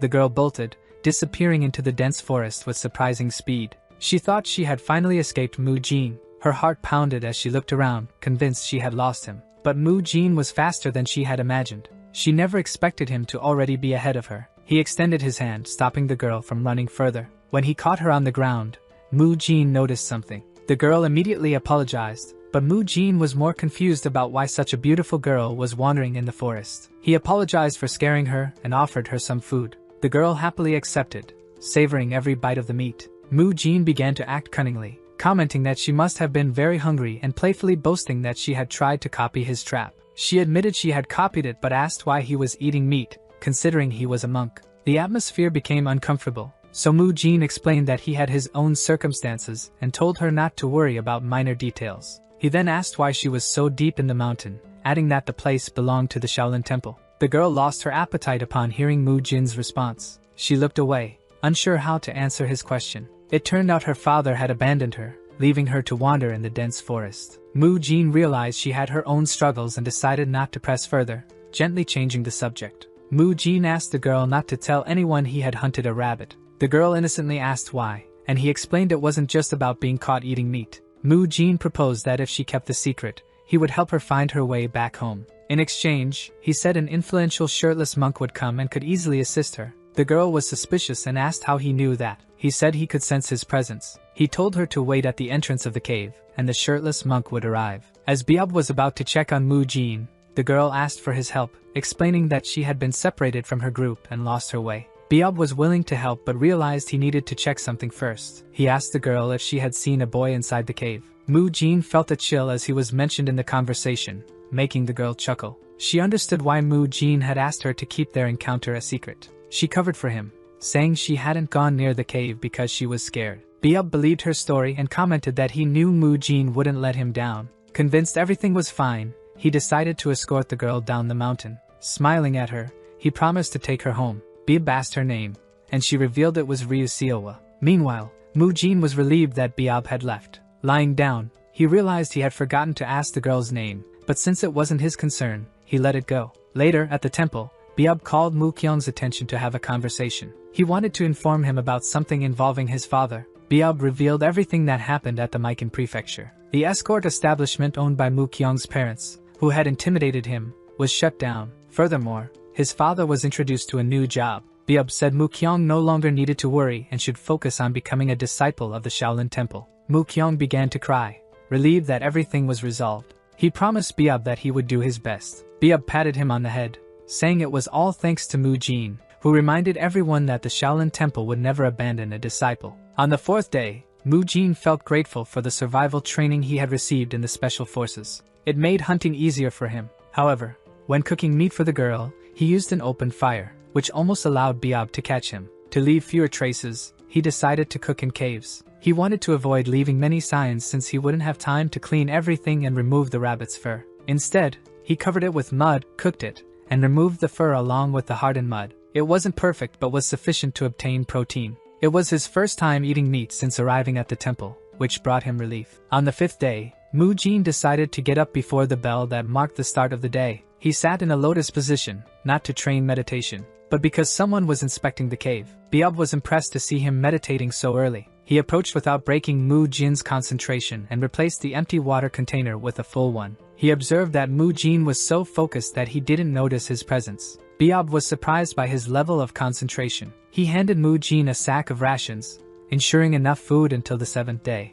Jin looked at the rations and thought that a child shouldn't survive on that for a week. He decided to eat 1 grain ball and drink water once a day, compensating for energy by hunting. On the 6th day, Jin continued his exercise routine. Before starting, he warmed up his body. He noticed that the breathing technique used during the exercises was similar to the energy circulation technique. So, he challenged himself to combine the enlightenment cultivation technique with the exercises, creating his own training regimen. The result was that his body felt more invigorated. He didn't know it, but this process was part of the energy accumulation art training. On the last day, Biob appeared early, informing Jin that his meditation was complete and that he could finally stand up. Jin asked if he could speak, and Biob confirmed, saying he would join the morning training. During the hike through the mountains, Jin asked how the incident was resolved. Biob explained that, after investigating Kyung's family, they discovered that their establishment had committed many atrocities. As a result, they dismantled their martial arts and shut the place down. Kyung's father was transferred to a new job. Biob also said the training regime had been intensified. He allowed Jin to train his way until now, but to be fair to the others, he would need to follow the Shaolin Temple training. Jin felt frustrated to still be stuck in the temple's exercise routine, so he asked if he could increase the intensity of his own training. But Biob insisted he try the Shaolin method first. In the training hall, he was greeted with warm smiles from his friends, making him feel part of the group. They commented that the training was exhausting, but his presence renewed their energy. Kyung confessed he almost gave up, while Gong bragged, saying it was too easy for him. Hyun arrived, announcing that training would begin soon and told everyone to quickly take their positions. The senior monks brought sandbags and distributed them to each monk. Everyone was hesitant to use them, knowing they would add extra weight, explaining the increasing difficulty of the training. Hyun announced they were to remain in the horse stance. Everyone struggled to hold the position, and even with Jin's return, the training didn't stop. As the training intensified, everyone began sweating heavily. However, Jin was radiant. Even though he didn't like the grip and weight distribution, he used them enthusiastically, knowing it was an opportunity to build strength. The senior monks noticed he was performing an exercise they had never seen before and questioned if Jin didn't understand the seriousness of the training environment. Biob arrived furious, thinking Jin had turned Shaolin training into a circus act. The seniors were excited, expecting Jin to be reprimanded. Biob's frustration was visible. He gritted his teeth, and veins bulged on his forehead. However, Biob noticed that Jin was sweating more than the others, making him consider that Jin's regimen might be more intense than the standard training. What truly caught his attention was the sharp energy radiating around him. Biob asked if Jin was already familiar with the energy accumulation technique. This advanced energy circulation technique can only be achieved when someone has accumulated enough energy in their body and has grown accustomed to it. It allows breaking normal physical limits, displaying superhuman strength, like the punch thrown by Hyun. Additionally, it can lead to feats like flying or moving at extremely high speeds, but it is something hard to master. What Biob saw left him stunned. Jin continued his peculiar exercises, complaining about being tired of bodyweight training. The morning training with sandbags was held for everyone except Jin. He could feel his muscles being stimulated, and with that, he also started using sandbags as dumbbells to perform modern exercises. He performed lateral raises with an ecstatic expression, enjoying every second of the training. The other young monks were intrigued by Jin's strange postures and stared at him curiously. Biob, however, saw the situation differently. He noticed that Jin's training regime was effective, and wondered how someone so young could use the energy accumulation technique. Biob called Jin for a private conversation and brought him to Hyun, who was also shocked. Hyun realized that the energy emanating from Jin was the result of the energy accumulation technique. Jin explained that it was the result of training a lot on the wall, but if he said that, he would essentially be admitting to doing other things during his punishment. Thinking of how to respond, he said he was testing some things. His family placed great emphasis on breathing techniques, so he was excited even after not exercising for a long time. He explained that his family emphasized breathing techniques similar to energy circulation techniques, and he had simply applied them to exercise. Hyun and Biob were stunned by this revelation. They knew that the energy accumulation technique should only be accessible after fully mastering the basic illumination cultivation technique. something that typically took years. Moreover, few could use it effectively. However, Mu Jin seemed to have gone through this process, making him a prodigy if he continued to progress. Hyun, impressed, saw the potential for Mu Jin to learn more advanced cultivation techniques quickly. But when Mu Jin stated that he could only achieve that using his family's breathing technique, both were shocked and disappointed but also relieved, as Mu Jin was still a 12-year-old child, and perhaps they had been too ambitious. At another moment, Mu Yeol asked if Mu Jin would also do that. Mu Kyung, Mu Yeol, and Mu Gong began performing the muscle stretching technique that Mu Jin had taught Mu Yeol. Mu Jin was surprised to see Mu Yeol teaching the technique to others. Mu Kyung commented that his body had greatly improved since he started using the method. Mu Jin was impressed by Mu Yeol's physical ability, even though he was not a significant protagonist in the original story. These interactions showed that even during rigorous training, Mu Jin's influence on his peers was growing, transforming the environment around him. He wondered if his lack of intelligence prevented him from becoming a martial master, despite his talent. Meanwhile, Mu Gong seemed disheartened. Mu Jin asked if he would try the stretching technique, but Mu Yeol revealed that Mu Gong couldn't do it because of his body's stiffness. Embarrassed, Mu Gong admitted that his body was indeed stiff. Mu Jin sighed and explained that stiffness didn't matter because that was precisely the reason to use the stretching technique. He added that one should never mock those who are trying because everyone was a beginner once. These words touched Mu Gong,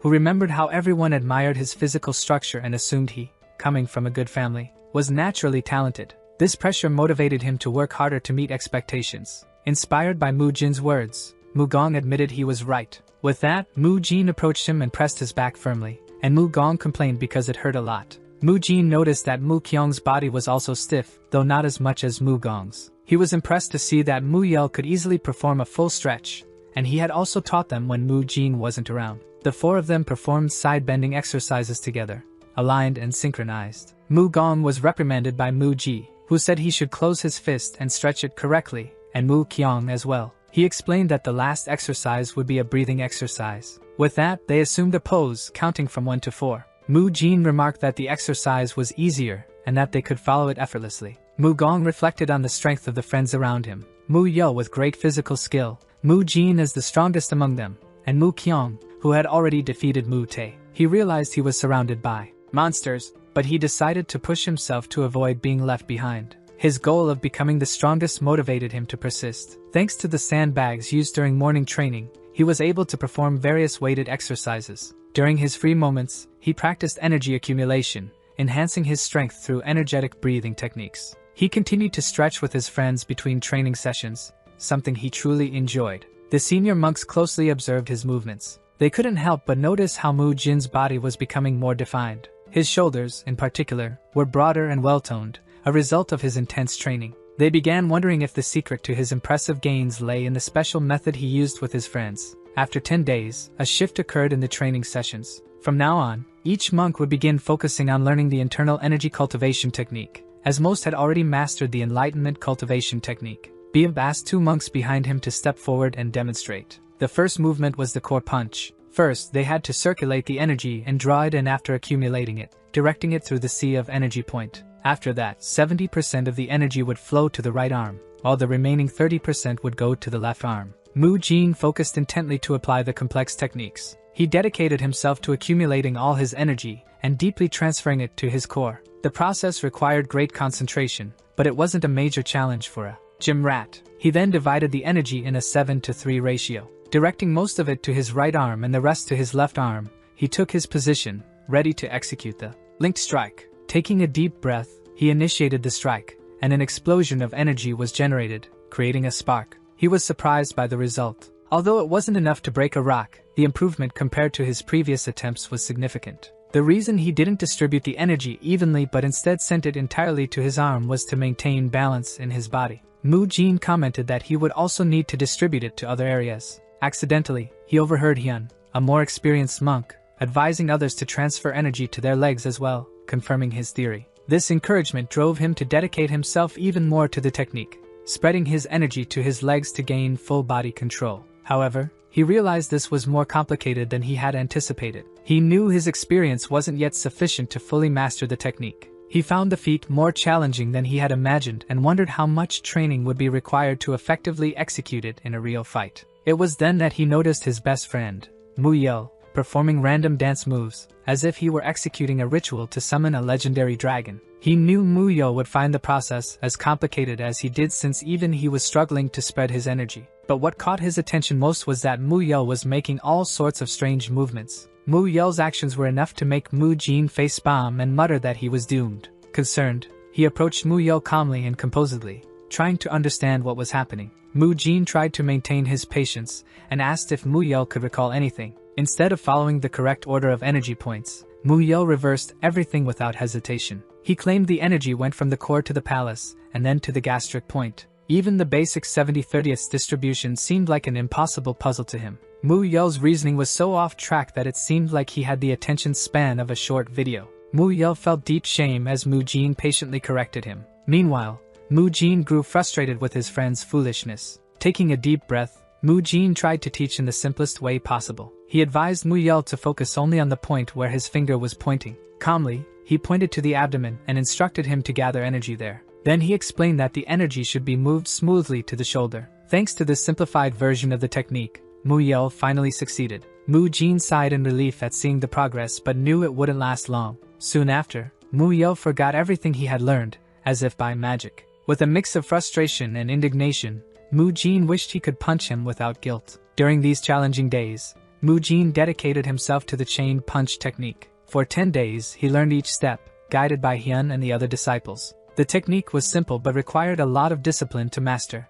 After that, the training became individual and more intense as each disciple progressed. The days were rigorous, but the young monks displayed unshakable determination. 71 days had passed since they began their relentless training. Mu Jin, Mu Gong, Mu Kyung, and even Mu Yo had already mastered the chain punch technique. Mu Gong, covered in sweat, announced that 20 seconds had passed. Mu Jin stood up, revealing his impressive and well-defined back, his muscles a living testament to his discipline and daily hard work. With a smile, he suggested they move on to the next training session. Mu Jin enthusiastically remarked that nothing beats a good morning squat. During the dawn training, Instructor Biab observed the disciples attentively. He was impressed to see that none of them had given up so far. But then, one disciple caught his attention, breathing heavily. Curious, Instructor Biab took a closer look and couldn't believe what he saw. It was Mu Jin, doing squats while carrying piles of sandbags. Mu Jin's extraordinary effort even left the strict Instructor Biab impressed. He wondered how many sandbags that boy could carry.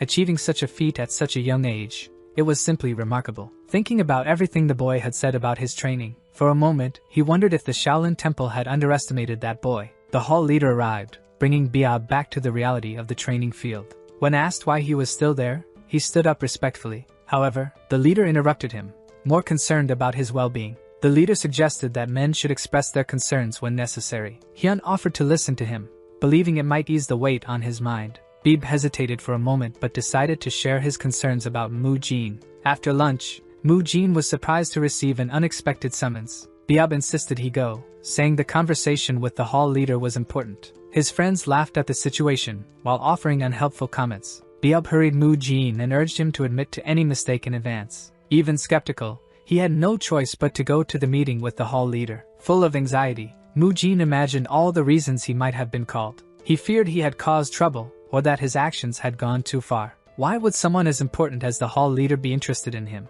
Meanwhile, the hall leader was equally intrigued by the boy. He already knew that Mu Jin was talented and eccentric in his training methods, but the attention Biab gave him suggested something was beyond expectations. At that moment, the hall leader observed Mu Jin in complete silence. He analyzed every detail, from his physique to the smallest movements. Mu Jin, filled with anxiety, began questioning the entire situation. The prolonged silence made him think they were just competing in a staring contest. Noticing the leader's gaze directed at his body, Mu Jin became even more confused. He began posing like a true bodybuilder in front of the respected leader. The hall leader, astonished, asked in a shocked tone what Mu Jin was doing. Mu Jin quickly replied that he was just trying to change position. The situation reminded the leader of the first time he summoned Mu Jin. On that occasion, the reason hadn't been the best and brought back uncomfortable memories. Still anxious, Mu Jin asked if he had been called again for the same reason. The leader assured him the reason was entirely different this time. He revealed that the summons was to confirm something with his own eyes. This explanation left Mu Jin even more uneasy, full of questions.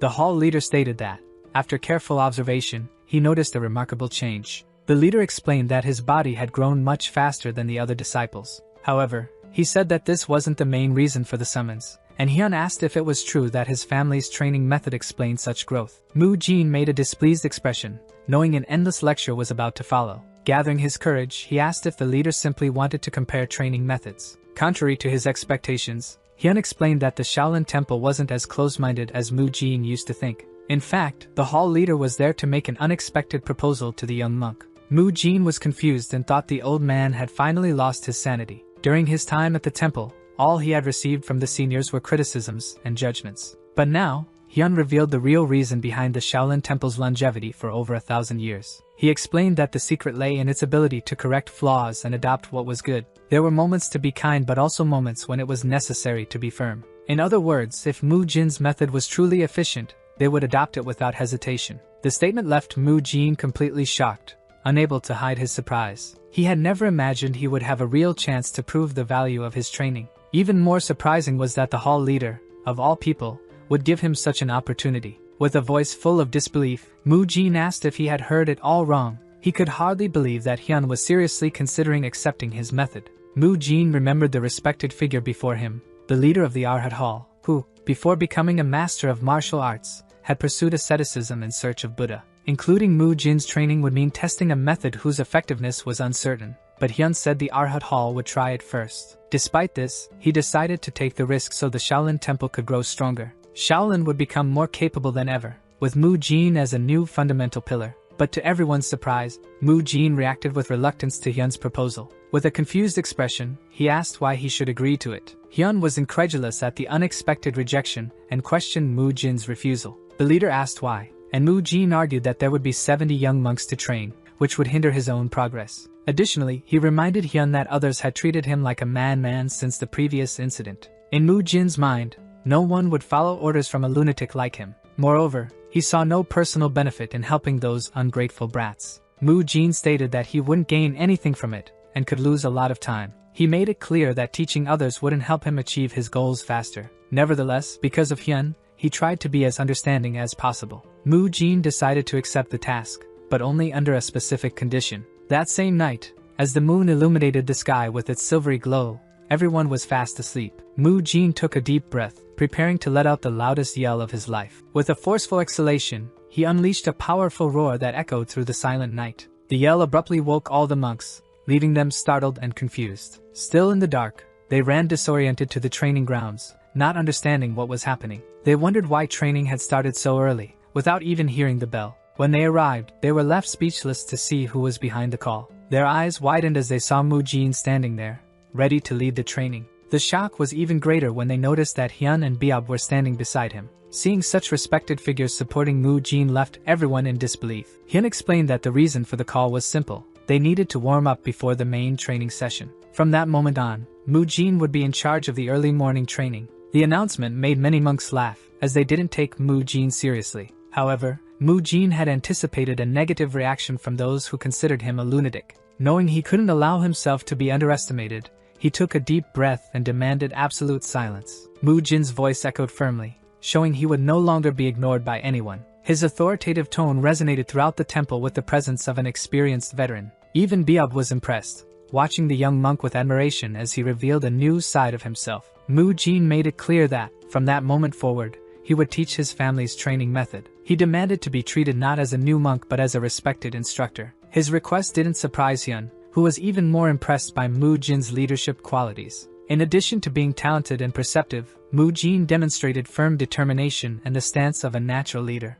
With a serious expression and a decisive voice, he showed he wasn't there for jokes or hesitation. However, Moo Gong noticed the laughter of some monks behind him in the field. Those laughs and whispered insults deeply irritated him because he knew Moo Jin's potential. Our Moo Jin also noticed the disrespect and, clenching his teeth, took a firm stance to confront them. He stared at the monks with sharp eyes and asked authoritatively if they thought this was a joke. To end any doubts, Moo Jin asked if anyone had a problem with him being the instructor from now on. Including those who had laughed earlier, he challenged them to express their objections right then and there. As expected, 4 young monks stepped forward, ready to challenge his authority in a mock fight. However, Moo Jin moved with unexpected speed, ducking at the last second. The maneuver caused the monks to clumsily collide with each other. One of them panicked, realizing Moo Jin had disappeared from his field of vision. Meanwhile, Moo Jin calmly appeared behind them, displaying a relaxed and confident posture. He mockingly stated that he had gained so much muscle mass that it should have been impossible to lose sight of him. With impressive speed, he moved toward one of the monks, catching him completely off guard.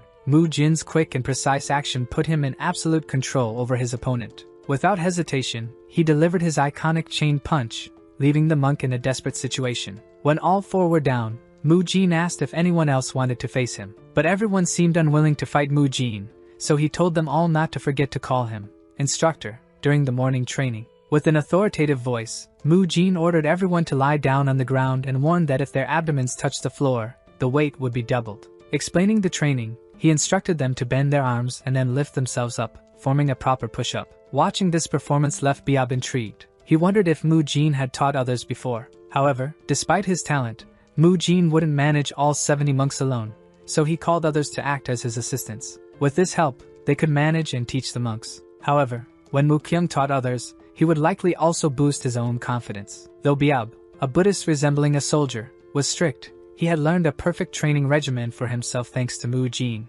Those children who had faced Mu Jin earlier were now following orders as instructed. As Biab looked at Mu Jin, he told him that if anyone crossed the line, he shouldn't hold back. Over time, Mu Jin's training began to show its effects on the young monks, as their endurance and physiques improved. Mu Jin inquired about the items he had previously requested, and the two affirmed that everything was ready. This clearly pleased Mu Jin. What he had requested as a condition was a set of a power rack and a bench press. He thought to himself that he would make good use of that equipment to focus on his training, even though everything was made of wood except for the iron bar. However, training more than 30 young monks left Mu Jin with insufficient time for his own training. Because of this, he had asked Monk Hyun for that personalized set for himself. With his eyes shining, he couldn't believe he would be able to do those exercises in the Murim. After 4 months of consistent training, Mu Jin managed to advance several levels. The weight he lifted was around 90 kilograms. Mu Jin was able to lift weights exceeding his own body weight at just 13 years old. While performing his squats with the bar, he finally finished his set of repetitions. In total, the weight he lifted across the 3 main exercises was 230 kilograms,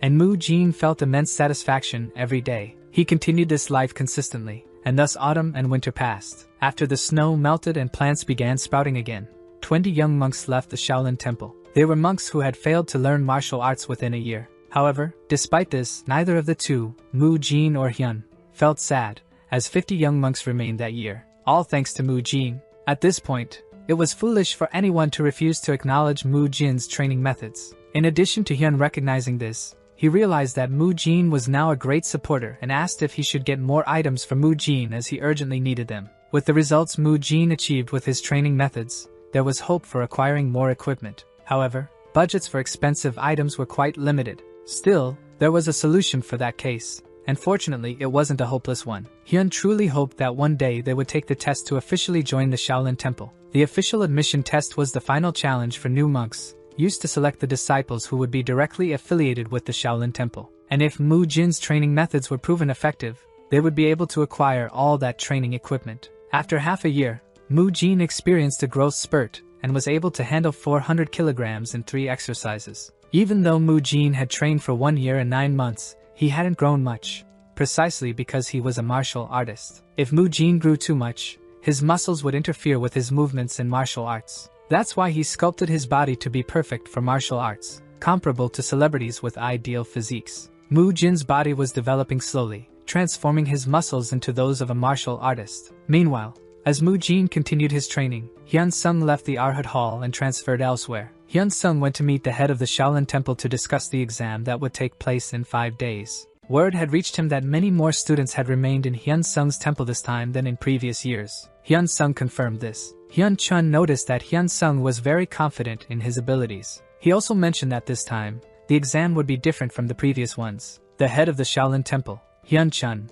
listened to his subordinate attentively. He was eager for the exam to begin and curious about it as well. Time passed, and the day of the examination arrived. All high-level guests gathered in the Arhat Hall. Normally, there were far fewer guests for the final exam. This time, thanks to Mu Jin, 49 children participated in the test, excluding those who chose to become disciples of the outer sect. There were 42 children. Everyone wanted to see for themselves the truth behind such a large number of students. There were rumors that Hyun Sung had left too many personality-less students, but many thought this was unlikely. Hai Gul, the vice leader, mentioned that Hyun Sung had visited him personally yesterday and said that all the disciples had exceptional skills. He advised his interlocutor to observe the children allowed to be tested. He saw young men with muscular, well-developed bodies. What kind of children were these? Just by observing their physical features, it was clear they were on a different level compared to other disciples. Hyun Sung had complete confidence in them. Arriving at the walls, he thanked everyone for coming despite their busy schedules. Given the large number of participants, the introduction didn't need to be prolonged. The test was about to begin. Mu Jin told Mu Gong not to be nervous. It was time for everyone to head to the arena. Mu Jin ran ahead. It was time to have fun. For the junior monsters, official entry into Shaolin was straightforward. An elementary level student would face a senior level student. Teachers from different schools observed the battles, selecting disciples to teach. Usually, the duel between elementary and senior levels lasted until the junior demonstrated their abilities. But today, no one knew who was senior or junior. The Shaolin Temple head, Hyun Chun, congratulated Hyun Sung, praising the high level of this year's students. Hyun Sung smiled and replied that Hyun Chun hadn't seen half of the children yet. Curious, Hyun Chun eagerly awaited more. Mu Yel, an elementary level disciple, was called to the arena. Mu Jin reminded Mu Yel of what he had told him yesterday. Mu Yel, confident, responded that he would have fun and return soon. Mu Yel was ready for the exam. He stepped into the arena, smiling. When the match began, he attacked his opponent immediately. He delivered the first strike. The opponent noticed that Mu Yel had mastered 10 circular exercises and 13 of the small red tiger style. Now, the senior disciple would evaluate the junior's footwork techniques. Determined, he tested the junior's improvisational skills and how he used techniques during attacks. Mu Yel spotted a weakness in his opponent's defense and quickly took advantage of the opening, launching a swift attack. It seemed as if he was attacking from all sides at once. He prepared a powerful kick, but the senior struggled to block it. It was unbelievable how the junior moved so quickly. As the senior held Mu Yel's arm and prepared a strong left punch, Mu Yel's defeat seemed certain. However, Mu Yel fell like a cat and escaped. At the same moment, he got back up, and his opponent missed the target. The boy's smile remained intact. The audience was astonished. Mu Yel's instinctive movement resembled that of an animal. How does someone learn to control their body like that? The boy seemed to possess a unique flexibility that responded to his instincts. The teachers advised the students to watch closely. Hai Gul commented that Mu Yel should be trained by him. The duel was over. Mu Yel reflected. His animal-like flexibility wasn't enough. He thought hard about how to improve. First, he focused on his arms and legs,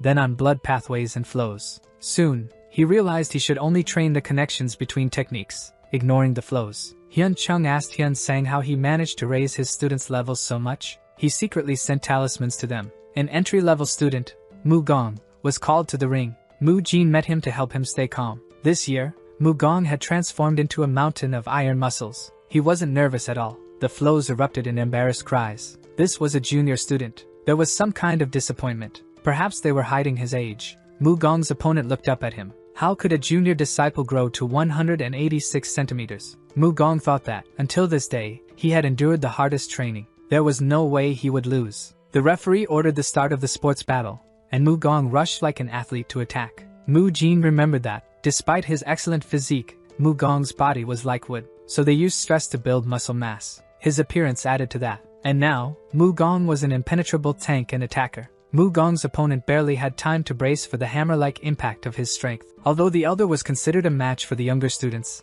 he thought that if he held against such force, he would definitely end up in another world. He decided to urgently raise his internal energy and continue the fight. His arm was enveloped in a cloud of power. He attacked Mu Gong, but Mu Gong rushed with a kick and took a leap. The senior student set up a defense, preparing to block the opponent's strike. Mu Gong rushed at him like a black stone. The teachers on the podium noticed the boy's incredible strength, but he attacked with intelligence and used strategy. So far, he was the only one to fight on equal footing with a senior student. Professor Hai Dam, a follower of the Buddha technique and the immovable diamond technique, was satisfied with Mu Gong's effort. He liked the student. The professor observed how the boy was trying to minimize the number of movements required. This was an indicator of his diligence. At this level, he had the chance to master the martial teachings of the podium. Mu Gong attacked again and was pleased that everyone was only watching him. He rushed ahead carelessly. His opponent saw a gap in his defense and immediately attacked. Mu Gong took a hit to his body with the opponent's foot. Hai Dam was very disappointed.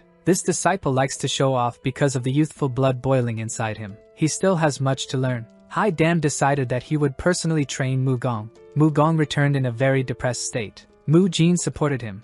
saying everyone makes mistakes, but the fight was enjoyable. Mu Kyung was called to the stage. At that moment, Mu Jin recalled that the boy had never fully recovered from the fight with the other students. Therefore, constant training was necessary to suppress his madness and prevent him from becoming the bloodthirsty monk from the book. But Mu Jin knew that Mu Kyung was much more dangerous than both Mu Yul and Mu Gong. The senior student was analyzing Mu Kyung's fighting technique. 6 hands of the sun, diamond palms, stone column, stone finger. He used an infinite number of techniques. The boy seemed to know absolutely every technique. The senior student was mirroring them and couldn't go on the offensive, but it dawned on him that this boy was a genius. Mu Jin watched the fight. Mu Kyung was a bit scared at first, but then everything went smoothly. What worried Mu Jin was that, in long battles, Mu Kyung would become an empty shell and lose control of himself. The referee shouted that the match was over. Mu Kyung seemed not to hear this and kept attacking. His face turned into a mad smile. He thought he was having a great time and continued to attack. Mu Jin was terrified, thinking that Mu Kyung had blacked out again, like during that fight. He remembered that it was with this exact expression on his face that Mu Kyung had blacked out and defeated Mu Tae. An aura of rage enveloped the boy's entire figure. Mu Jin mentally urged him to come to his senses. A man sitting on the roof was watching the battles and drinking wine. He had come when he heard the commotion, thinking Hyun Chung was throwing a party, but it turned out to be just an exam for the newcomers. The first boy was good at dodging. The second boy was just a fool but strong. He will probably like Mr. Hai Dam. And who is this wonderful boy? Look at the gaze in his eyes. The observer on the roof was very interested in the student. He will take him inside. He left the roof. Even though the player had stopped intimidating, Mu Kyung did not think of stopping. The eldest disciple had already been taken down. Mu Kyung flew toward the lying opponent and applied the Dharma technique of the 18 commandments. Mu Jin was already shouting in his voice to stop. Hyun Chung and Hyun Sun anxiously looked around the arena. Mu Kyung's arm flew toward the defenseless opponent.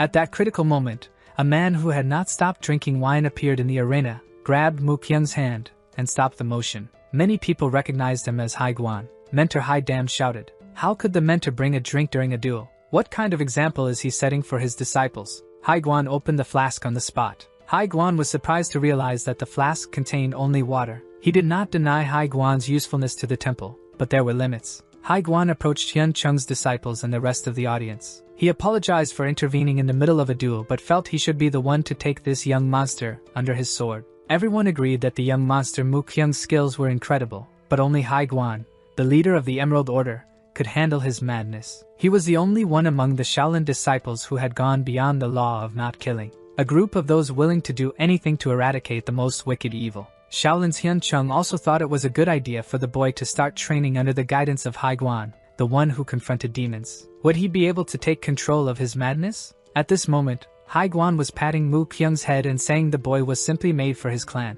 Mu Kyung came to his senses and screamed. Hai Guan laughed and admitted he was shocked. He never thought he would take in a student crazier than himself. Seeing Mu Kyung and being embarrassed by this discovery, Hai Guan left the examination test as if he were not interested in what was happening. This situation stirred the audience a little, but soon, they calmed down, and the examination continued. Only one man was concerned. He was as nervous as if he were about to be swept away by a tsunami. The senior apprentice conducting the exams thought, if the junior apprentices had already become monsters, who would appear next? Mu Jin was called to the arena, and he stepped forward confidently. The senior apprentice appreciated that this guy seemed to have a good physique and excellent flexibility. At first glance, he appeared normal. Hyun Sung recommended Mu Jin to Hyun Chung as the best student in the entire school. If Mu Jin could be considered as someone capable of gathering and completing all existing martial arts, Mu Jin was the engine of martial arts progress. During training, he used to ask his mentor Biab Gang about his internal strength. He had already demonstrated the fast foot technique and combat steps by then, and had even reached the ultimate mind release technique, which left him completely astonished. But Mu Jin said he struggled with this technique. It usually works slowly, but sometimes it doesn't work. For example, when he eats, drinks, or sleeps, the technique fails. Biab Gang realized the boy was a genius and was driven crazy by it. Nobody uses techniques while eating, drinking, or sleeping. He asked if the boy knew about the iron clothing technique. Mu Jin knew it was a low-cost technique used by mountain bandits. Biab Gang disagreed with him. This armoring technique allows you to strengthen your body and protect yourself from metal weapon attacks. It was once popular, but then it became less and less common because it wasn't very effective against masters who had reached a high level. But true iron clothing not only toughens the skin, making it as strong as iron, but also allows energy to be absorbed through the skin. This was a revelation to Mu Jin, and Biob Gang continued explaining that the technique began to lose its former glory. When disciples who had not fully mastered it left the temple, they spread an incomplete version. Mu Jin realized that if he mastered this technique, he would be able to absorb energy at any time, and if he combined it with training, he could double the effect. If he combined the iron technique with ribbon training, he would find a better use for it. Mu Jin had an incredible talent for learning technique after technique and practicing everything he encountered. He achieved unimaginable results in basic martial arts. Probably, he achieved his goals so easily due to his experience as a trainer. However, in the future, he was going to participate in fights where he could only rely on his knowledge of the original martial arts. So he asked Biob Gang to teach him the iron and clothing technique. After that, he pushed himself hard in all training sessions, and the boys were sure their friend was a serious psychopath. Now he was fully charged with energy. During the exam, the senior student thought it was impossible for a school student to release so much energy. Clenching his fists, he said that the energy he had accumulated was a result of his training, and the only method to use that energy. It would be through his own collaboration in martial arts, and he was going to show everyone present at that moment. An older monk observed the young monk with pride, recognizing him as the one destined to advance Shaolin's legacy. A feeling of anticipation filled the air as the monks arrived at the Arhat Hall, with palpable energy and curiosity among them. Despite the weight of responsibility, the man in orange humorously apologized, suggesting a deeper connection with his companion. Reflecting on the journey, the monk expressed a mix of gratitude and playful frustration for being carried along the way. Seeking clarity, a monk questioned the need to delve further into the hall, revealing a bond of care between the two. With a humble posture, the young monk requested an evaluation from the elder, acknowledging his own growth and potential. A call echoed through the courtyard as an older monk signaled for Mu Jin to step forward, marking the beginning of an important moment. With a focused expression, Mu Jin showcased his impressive balance, his body radiating energy as he pondered the mysterious strength within him. As he prepared, the energy pulsed through his arm, the vibrant aura indicating the intensity of the upcoming confrontation. At the signal to begin, Mu Jin burst into motion, his speed creating a whirlwind effect that captured the observer's attention. The older monk braced himself, a tense expression on his face, as he anticipated the powerful techniques Mu Jin might unleash. With an explosive surge of energy, vibrant flames followed Mu Jin's agile leg movement as he initiated the 9 royal kicks. As energy radiated from his arm, Mu Jin prepared for the plus Guan strike, a testament to his strength and focus. Shouting with determination, he declared his intention as he initiated the first technique of the chain strike, a fierce display of resolve. With a strong twist of his body, Mu Jin unleashed the central punch, the air around him rippling in response to his strength. Breathless and intense, his expression revealed both effort and determination, capturing the essence of his formidable spirit. With fierce determination, Mu Jin channeled his energy, preparing to execute the intricate principles of the 9 royal kicks. After achieving a surge of power, he invoked the first technique of the chain strike, a confident smile lighting his face as the air thickened with tension. He boldly declared his mastery of hybrid martial arts, embracing the essence of multiple fighting styles with unwavering focus. Mu Jin advanced forcefully, unleashing the ferocity of the second technique. His intensity was palpable. Catching his opponent by surprise, the latter reacted with disbelief, struggling to withstand the overwhelming impact. Despite years of training, with a level of urgency yet unseen, Mu Jin's opponent fought to announce the imminent second attack. His eyes widened in alarm, and in a swift motion, he affirmed his strategy, proclaiming his intent to dodge the approaching blow with fierce determination. Mu Jin, however, revealed his cunning illusion, and with a triumphant expression, he acknowledged the successful execution of his disguise as they clashed, their hands meeting with a thunderous force, sending shockwaves through the air. Each fighter was fully engaged, captured by the moment, both warriors gripping tightly, their expressions revealing the strain of the incredible grip strength between them. With fierce intensity, one of the fighters channeled his energy, fully aware that he was reaching his limits in this exhausting encounter. Surprised and impressed, the older mentor observed closely, astonished by the unexpected power demonstrated by his determined disciple as he advanced.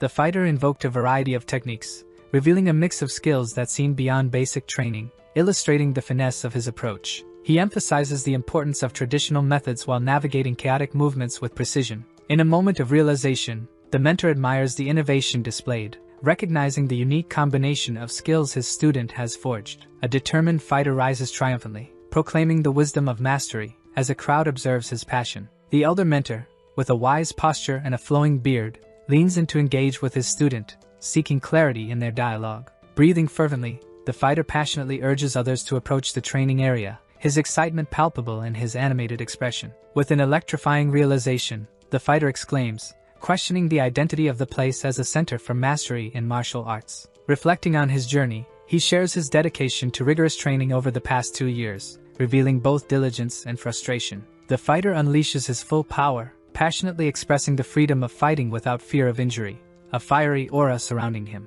With a clenched fist raised high, he embodies the excitement and nervous anticipation that accompany a confrontation with a formidable opponent. As he charges forward, each moment seems suspended in time, conveying the intensity of his focus and determination. The fighter's sharp gaze remains fixed on his opponent, perceiving their next move and the subtle shifts in the battle. A moment of realization dawns on him as he contemplates the unexpected turn of events, questioning the noise around him. A figure in an orange robe stands confidently amid the crowd, a glimmer of recognition lighting up their expression as whispers fill the air. On a balcony, 2 men watch in shock, their faces reflecting disbelief, while a third figure gestures dramatically below them. An elderly master, cloaked in red, rushes forward, appearing to pay homage, his movements laden with urgency and respect. A group of students bows deeply in reverence, united in their admiration for the imposing presence before them. In a dialogue full of sincerity, a figure fervently apologizes to another, suggesting a deeper connection and shared understanding. A young man, with furrowed brows and beads of sweat glistening, steps forward to ask an important question about a child. An elderly figure, arms around the shoulders of a younger monk, inquires about lowering his robe, with subtle curiosity. The young man looks at his bare legs, expressing personal dissatisfaction with his current physical condition. In a moment of awe, the audience gasps, captivated by the young man's impressive and well-defined physical silhouette. With sincerity, a monk poses a thoughtful question, connecting past events to the young man's rigorous martial arts training. The young man, wide-eyed in shock and sweat dripping down his face, struggles to comprehend how someone discovered his secret. An elder, surrounded by curious listeners, passionately explains the diverse martial arts styles rooted in Shaolin tradition. With a hint of embarrassment, the young man admits his simplicity, gesturing toward his choice to focus on specific martial arts. Beside him, a shadowy figure mirrors his movement, hinting at their past as a less significant protagonist in the narrative. 2 monks, puzzled, exchange glances as one reflects on the young man's insecurity in mastering advanced techniques. The young man describes his understanding of hybrid martial arts, demonstrating a stance with energy encircling his fist, while balancing on one foot. Arrows indicate the flow of energy through his body, illustrating the dynamic movement required for mastery. With a focused expression, the young man trains under the elder's watchful eye, determined to strengthen his physical resistance against amplified forces. With a sense of surprise, he absorbs the elder's knowledge about the Iron Guard technique and its importance in controlling raw power. Confusion and curiosity linger in the young monk's mind as he questions the identity of the wise elder beside him. The abbot inquires about Mu Jin becoming Bab Gan's disciple, a serious conversation underscored by curiosity and potential. In silent contemplation, a young man reflects, pondering the immense power of the elder, his thoughts swirling with uncertainty. A close-up reveals the elder's hands, suggesting a troubled past and physical impact, challenging the expectations of a typical Shaolin monk. A look of confusion crosses the young man's face as he admits his unfamiliarity with the elder's name in literary circles, showing surprise as he questions the elder's identity. The atmosphere thickens with intrigue, highlighting a search for knowledge and understanding. A young monk stands solemnly before the elder, gesturing as he articulates the importance of the encounter and his questions. With a stoic posture, the elder begins to reveal the legacy of his great master Hyun Guang. In a powerful proclamation, he unveils Hyun Guang's reputation as the greatest martial talent in the world, a statement that resonates deeply. The young disciple, brimming with enthusiasm, reflects on his own lineage while recalling the shared name among his peers. The elder recalls a time when Hyun Guang surpassed his superiors, emphasizing his unparalleled talent with conviction. Seated at the table, 2 figures contemplate the damages sustained, while a lantern casts a soft glow over their serious expressions. The elder's face is marked with concern as he reveals the alarming threat posed by the demonic cult, highlighting its gravity. Shock overwhelms the young disciple, his wide eyes reflecting disbelief as he processes the mention of the demonic cult. With urgency, the elder recalls a dark period when the cult invaded the peaceful lands, sharing the severity of their actions. The elder sternly explains the value of protecting lives, emphasizing the commitment to thwart the cult's threats to peace. Amid rising tension, the senior monks restrain Hyun Guang, ensuring his safety amidst the chaos of war. The urgency intensifies as the elder mentions the need for his superiors, Kong and GM, to engage in the battle ahead. A swift attack is depicted as the demonic cult launches a task force on the Shaolin Temple, catching the defenders off guard in a fierce confrontation. Hyun Guang demonstrates his unmatched skills, proving himself untouchable against the cult's overwhelming force. Second and third-class disciples express their concern about not being strong enough against the demonic cult, their faces etched with worry as they realize the magnitude of the imminent conflict. In a dramatic revelation, they uncover how the cult manipulated their resources to gain an advantage. A fierce cry erupts as a disciple reacts to the looming threat, determination swelling within him. With a powerful leap, he springs into action, ready to face the challenges ahead. The disciples advance, weapons raised, faces fierce with the fervor of battle, ready to confront the approaching threat. An injured disciple defiantly addresses the invading cult, his body marked by battle wounds but driven by unyielding rage.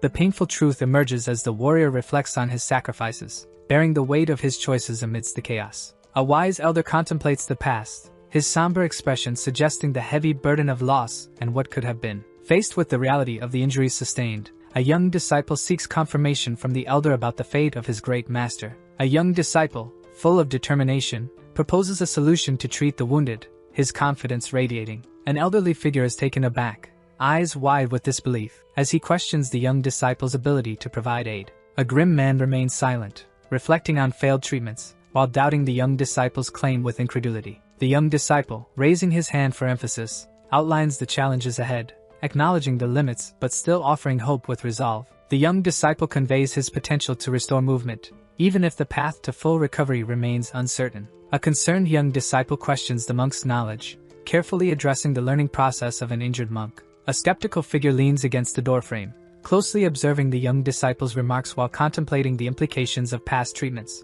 Images of intense training emerge, illustrating the disciplined regimen the monks follow to hone their skills and heal injuries. A surprised elder clutches the edge of his robe, seeking confirmation of the claims presented, his brow furrowed with doubt. The young disciple, with determination etched on his face, explains the challenges ahead, emphasizing the significant differences in conditions between the two monks. A tense, urgent hand strikes the surface, emphasizing the necessity of certain requirements in the discussion at hand. A visibly distressed elder exclaims passionately about the extremes Shaolin Temple will go to save a life. A martial artist, radiating energy and focus, demonstrates the universal desire among practitioners to enhance their physical abilities. In stark contrast, a practitioner lies on a table while a healer employs questionable methods, raising ethical concerns about his approach. Despite several attempts to improve the boy's condition, the treatments resulted in exacerbating his physical challenges, revealing disastrous reckless practices. A young martial artist trains diligently, illustrating the dedication needed to achieve stable transformation in physique.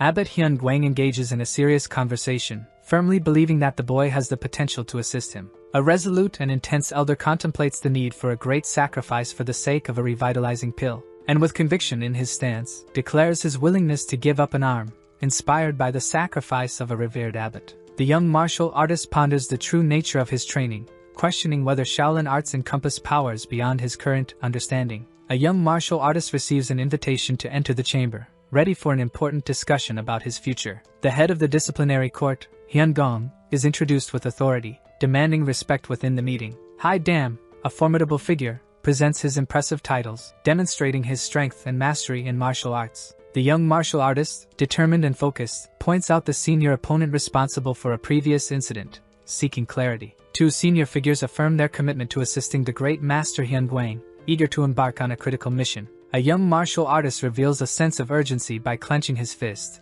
signifying a crucial moment of decision. A close-up captures the protagonist's expression of surprise and confusion, with raised eyebrows, amid an intense discussion. An elderly figure reacts with a mixture of disbelief and curiosity, questioning the bold request of the young martial artist. The tension rises as the young man gestures emphatically, emphasizing the seriousness of his extraordinary claim. With determination in his eyes, he clarifies that he seeks to master a powerful energy, revealing his ambitious intentions. The young martial artist, hesitant, agrees to attempt the challenging trial, uncertainty evident on his face as he grasps the elder's arm. A surge of power erupts from the young man as he activates a striking technique, his expression a mix of determination and intensity. The elder shows shock and alarm, grappling with the implications of the young man's risky effort to unleash such energy, concern written on his face. The young man warns of potential dangers, stressing the need to modify the intensity of the techniques. A fierce resolve transforms his posture as he responds defiantly, expressing his willingness to accept the challenge despite the risks involved. The young man confidently asserts his capability, urgency in his voice, insisting on addressing the elder's concerns about safety. An analysis of the situation unfolds, sharing details about the lack of necessary equipment for effective treatment. With energy crackling around him, the young fighter demonstrates a modified technique, anticipating the elder's reaction amid a tense atmosphere. A specific location is mentioned, suggesting where modern equipment could be found to aid the healing efforts. As he prepares for the procedure, the young man outlines a plan involving muscular electrical stimulation, determination evident in his expression. The elder, with furrowed brows of skepticism, questions the feasibility of sending electricity into the muscles, his pipe resting between his fingers. The young man explains the benefits of electrical stimulation, passionately detailing its impact on muscle metabolism and blood circulation. Surprised, the elder probes further, intrigued by the potential results of the treatment, and expressing concerns about its efficacy. A serious expression crosses the monk's face as he emphasizes the time required to see tangible results from the proposed treatments. With renewed confidence, the young man instructs the monk on the next steps, eager to share his knowledge and advance the healing journey. The elder, with a determined expression, insists on using Hyun Guang's extreme energy, asking the young man to channel its potential onto him. A powerful burst of energy emanates from the young man's palm, bold text conveying the intensity of the divine palm of Rolai's strike. Sweat drips from the young man's forehead as he reacts to the overwhelming heat, exclaiming his discomfort urgently. The elder calmly and firmly reassures the young man, emphasizing the importance of reducing the energy wave's potency directed at him. With focused resolve, the young man instructs how to channel the energy effectively, comparing it to the sun shining in the sky. The young man urgently requests weakening Hyun Guang's extreme energy and bringing it closer to his palm for better control. An expression of concentration fills his face as he recognizes the ideal level of heat surrounding him, with beads of sweat gleaming on his skin. The elder meticulously explains the roles in the treatment process, highlighting the particulars of the electrical stimulation device with authority. The elder instructs on the duration of shortwave diathermy use, drawing parallels to the teachings of a monk. The young man articulates the benefits of thermal energy on the body, emphasizing its role in detoxification and revitalizing circulation. The elder emphasizes the benefits of warm light therapy, passionately explaining its similarities to sunlight for effective treatment. The young man, with a concerned expression, asks if he interpreted the elder's teachings about the techniques correctly. The elder illustrates the difference in treatment, noting the unique circumstances surrounding the condition of the great master Hyun Guang. The young man reflects on trusting unknown techniques while acknowledging his limited understanding. Determined and serious, he asserts his expertise and genuine desire to assist with his knowledge. The text highlights Mu Jin's dual expertise as a personal trainer and licensed physical therapist in Korea. Immersed in his studies, he researches exercises and nutrition to enhance his understanding of body rehabilitation. The narrative reveals his motivation to acquire the correct knowledge to effectively treat his past injuries, reflecting on his dedication. He recalls his commitment to studying at night to obtain the necessary technical licenses. The final sentence emphasizes Mu Jin's unique ability to improve Hyun Guang's condition, deemed untreatable by others. Mu Jin appears distressed as he reflects on the critical condition of the great master Hyun Guang, shock evident in his expression. He expresses his genuine desire to help as he speaks to the skeptical elder and the practitioners gathered around him. The elderly practitioners exchange worried glances, realizing their previous efforts to assist Hyun Guang have failed. Determined, Mu Jin contemplates the possibility that his unique methods might succeed where others have failed. The elder, visibly anxious, remains silent, regretful of his earlier outburst. Amid the tense atmosphere of the conversation, a somber expression crosses the elder's face as he responds, acknowledging the long-term nature of the proposed method. The young practitioner, with determination in his voice, insists on a trial period but expresses doubts about the outcome. A group of shadowy figures appears menacingly, delivering a grim promise of repercussions for mocking the elders. The young man lowers his gaze, understanding the situation with a weight of resolution. With renewed energy, he enthusiastically encourages a demonstration, eager to showcase his martial arts skills. The elder's contemplative expression suggests a reluctant acceptance of the young man's potential truth as he carefully chooses his words. As the elder addresses the group, a sense of authority fills the air, urging everyone to pause and reconvene later. In a moment of reflection, the elder examines a small object, his gaze thoughtful as he considers the complexities of his training. The focus shifts to the young man, who responds with an expression of surprise and newfound understanding about his techniques. With a serious posture, the elder emphasizes the importance of martial arts, clearly outlining how individual character influences the practice. The first image illustrates a dichotomy, contrasting a serene figure embodying icy calm with another animated person full of intense passion. In the second image, a monk sits in meditative focus, personifying patience while emphasizing the skill required to master diverse energies. The third image shows the monk embracing a transformative idea, advocating the shift from overwhelming energy to the cultivation of peace and stability. In the fourth image, a robust figure expresses surprise, articulating the need for scriptures to temper wild energy, showing realization about inner strength. The fifth image portrays a silent exchange between two individuals, one reflecting on ongoing training and the other affirming their commitment to the shared path. A monk expresses gratitude for the arrival of others, setting a tone of respect and communal purpose in a serene environment. In a tranquil setting, a bold figure highlights the potential of a skilled child to assist a master, sparking hope among serious faces. An elder finds himself in a weakened state, evoking shock and possibility with the mention of a child possessing unique abilities. Two monks discuss recent developments, revealing the urgency and importance of their shared experiences in the Arhat Hall. A close-up captures a moment of determination as a protagonist prepares for the next steps in a challenging journey. A resolute figure gets ready for treatment, signaling the start of a significant healing process, with focused energy. A look of shock and concern crosses a face as the gravity of the situation becomes clear. Upon closer examination, an emaciated figure rests on the floor, highlighting the critical state of their physical condition and evoking sympathy. A soft voice reassures, as the elder expresses no discomfort during the treatment, creating a supportive atmosphere. Skilled hands administer care, with the elder's peaceful posture suggesting both vulnerability and trust in the process. A young man expresses his frustration and disbelief at the Shaolin monk's stoicism, revealing his struggle to understand their resilience. A calm voice announces the start of the treatment, marking the transition to a focused and healing environment. As the elder lies down, a warm towel is gently placed on his back, initiating a process to relax his tense muscles. With care, the young man begins stretching the elder's arms and legs, aiming to ease any stiffness in his body. An image of fragility emerges, comparing the elder's body to delicate porcelain, emphasizing the need for gentle handling during the treatment. Meticulous control is emphasized, highlighting the mental strength required for the treatment process and its complexities. Despite the challenges, Mu Jin exhibits unwavering determination, never showing signs of fatigue or struggle. His unbreakable focus captivates those around him, leaving them in awe of the intensity he maintains throughout the session. Mu Jin's eyes remain intensely fixed on the task, embodying a fierce commitment to the treatment, without distractions. Yet, an underlying hopelessness seeps through his intensity, hinting at unspoken struggles and hidden emotions within him. A young boy holds his grandfather's hand firmly,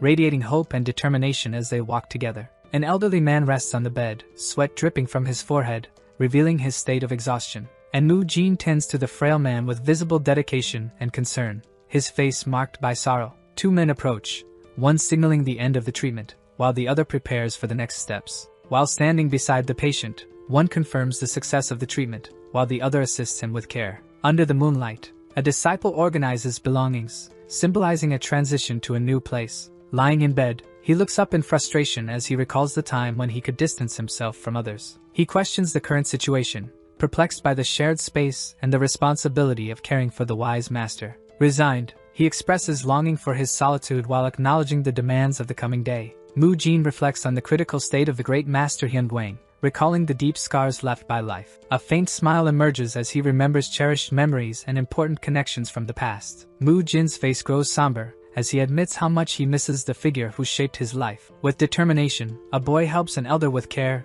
demonstrating tenderness in the gesture. And the elder smiles warmly as he receives the boy's care, recognizing the special bond between them. The boy observes the elder's foot with relief, noticing the reduced pain and enthusiastically promising support. With a confident gesture, he reaffirms his dedication to his studies as the elder smiles, proud of the boy's kind heart. Sharing a moment of affection, the boy expresses hope for the future, surrounded by familial bonds. Hugging the elder from behind, the boy overflows with affection, seeking comfort in their connection during the challenging moment. A single trail of incense smoke rises slowly, evoking a somber atmosphere as someone softly calls for their grandfather. Three mourning figures gather before an altar, with a boy kneeling in sorrow under the gaze of a portrait of the deceased. He laments his helplessness, admitting that he could only offer small gestures of care and support. Two tear-streaked faces exchange apologies, bearing the weight of shared pain and silent understanding. While studying, he hears a question from his grandmother, as a shadowy figure watches in the background. Standing before his grandfather,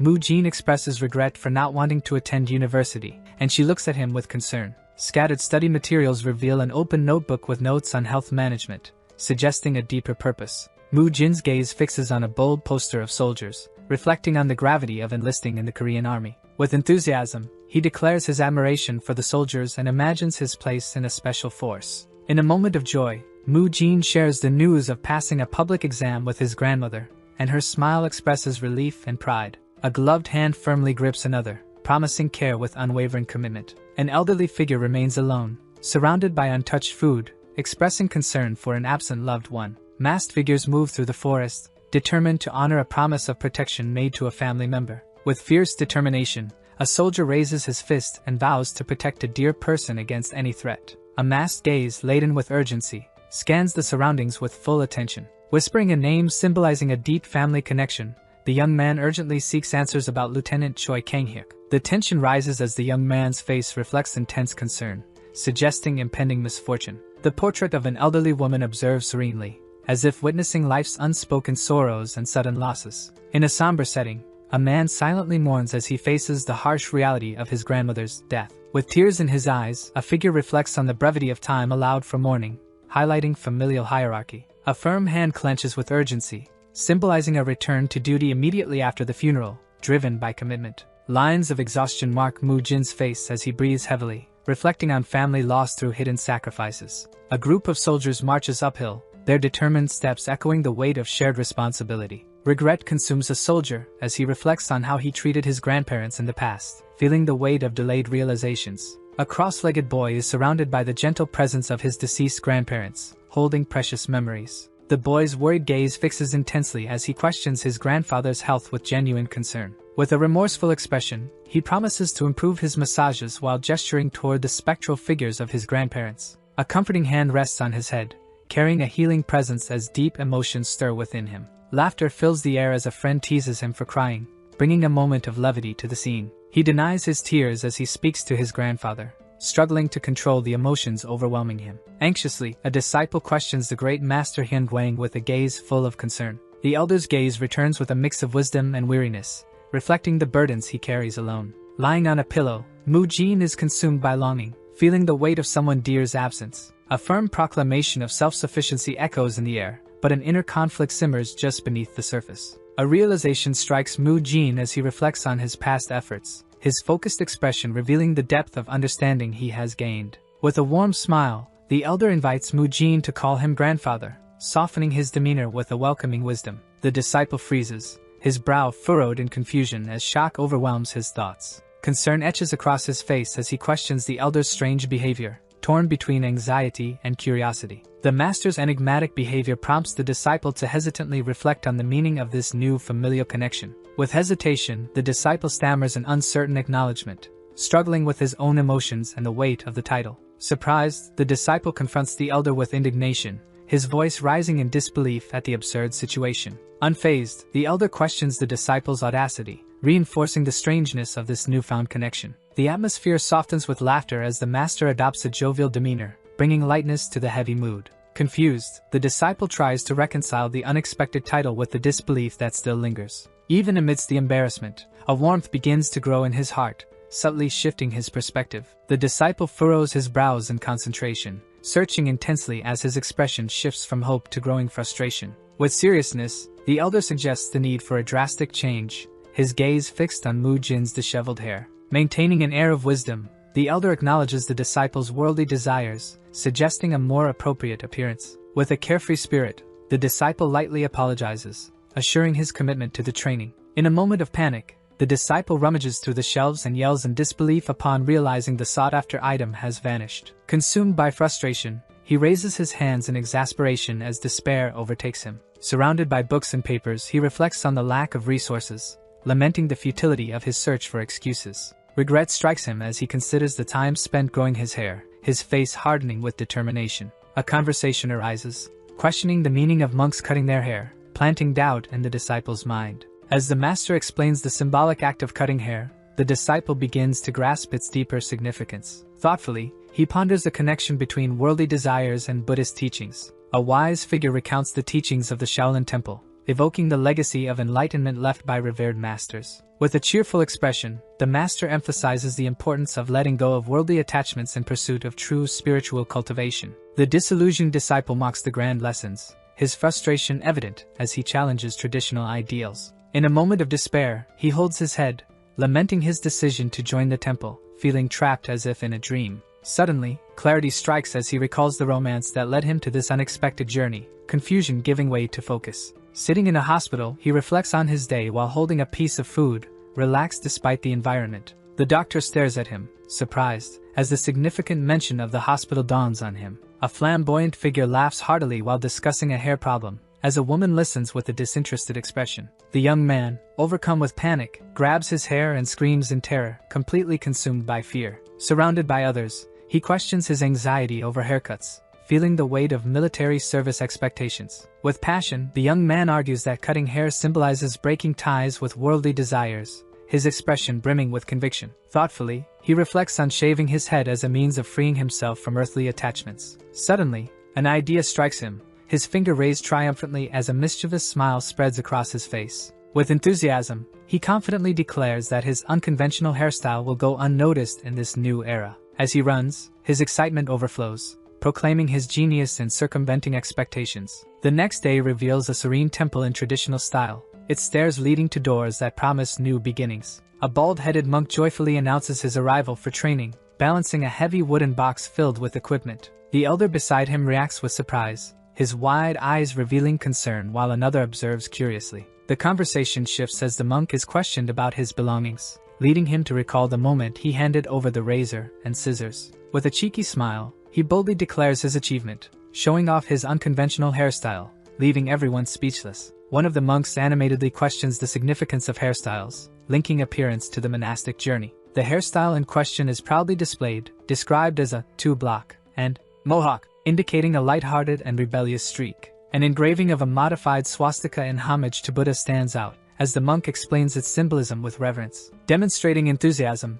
the monk defends his choice of hairstyle and seeks approval from his companions, exalting his positive attitude. Laughter echoes among the elders, who react to the bold style with camaraderie and amusement in the air. A lively discussion arises as a monk humorously acknowledges a provocative idea shared by another, bringing lightness to the moment. The arrival of a new protagonist sparks curiosity, as he cautiously inquires about the well-being of the respected Grand Master. Surprise takes over as another monk enters, eliciting astonished reactions due to his bold hairstyle. Questions arise about the recent haircut, as the monk confidently reveals the intention behind his stylistic choice. A wise elder passionately explains the significance of hair and their beliefs, highlighting the commitment required to renounce worldly desires. The enthusiastic monk defends his decision, asserting that his hairstyle reflects an innocent and unpretentious nature. With a mischievous smile, he recalls the famous haircut of the legendary Buddha Rei, initiating a light-hearted debate. Two elders exchange serious looks, reflecting on the deeper meaning of hair and its impact on spiritual expression.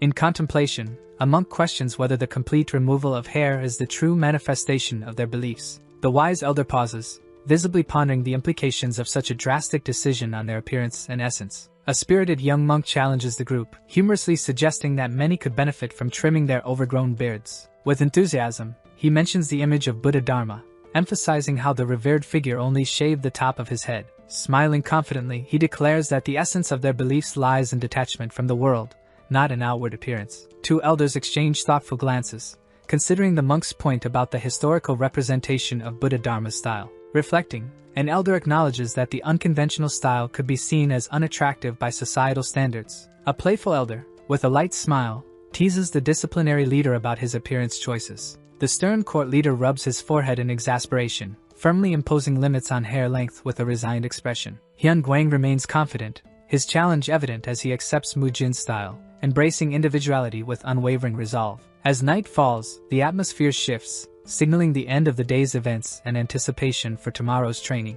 A surprised crowd gathers, reacting with shock and curiosity, as Mu Jin's unexpected hairstyle captures everyone's attention. A cheerful figure radiates happiness, proudly announcing the court disciplinary leader's approval of his new hairstyle. A stunned observer questions incredulously the validity of the leader's unusual decision regarding Mu Jin's hair. With a firm expression, a muscular mentor reassures others, stating that if permission was granted, it must be acceptable. The atmosphere fills with excitement as nearby monks absorb the contagious energy, eager to follow Mu Jin's bold example. In a reflective moment, a mysterious figure comments on youthful rebellion and the desire for attention among monks on their spiritual journeys. Walking confidently, a figure reflects on how Mu Jin's hairstyle symbolizes individuality and inspires those around him. With a casual approach, a bold friend greets Mu Jin, showing curiosity and camaraderie as he initiates a conversation. Playfully, another monk expresses a desire to mimic Mu Jin's hairstyle, seeking advice for his own transformation. Among the teasing,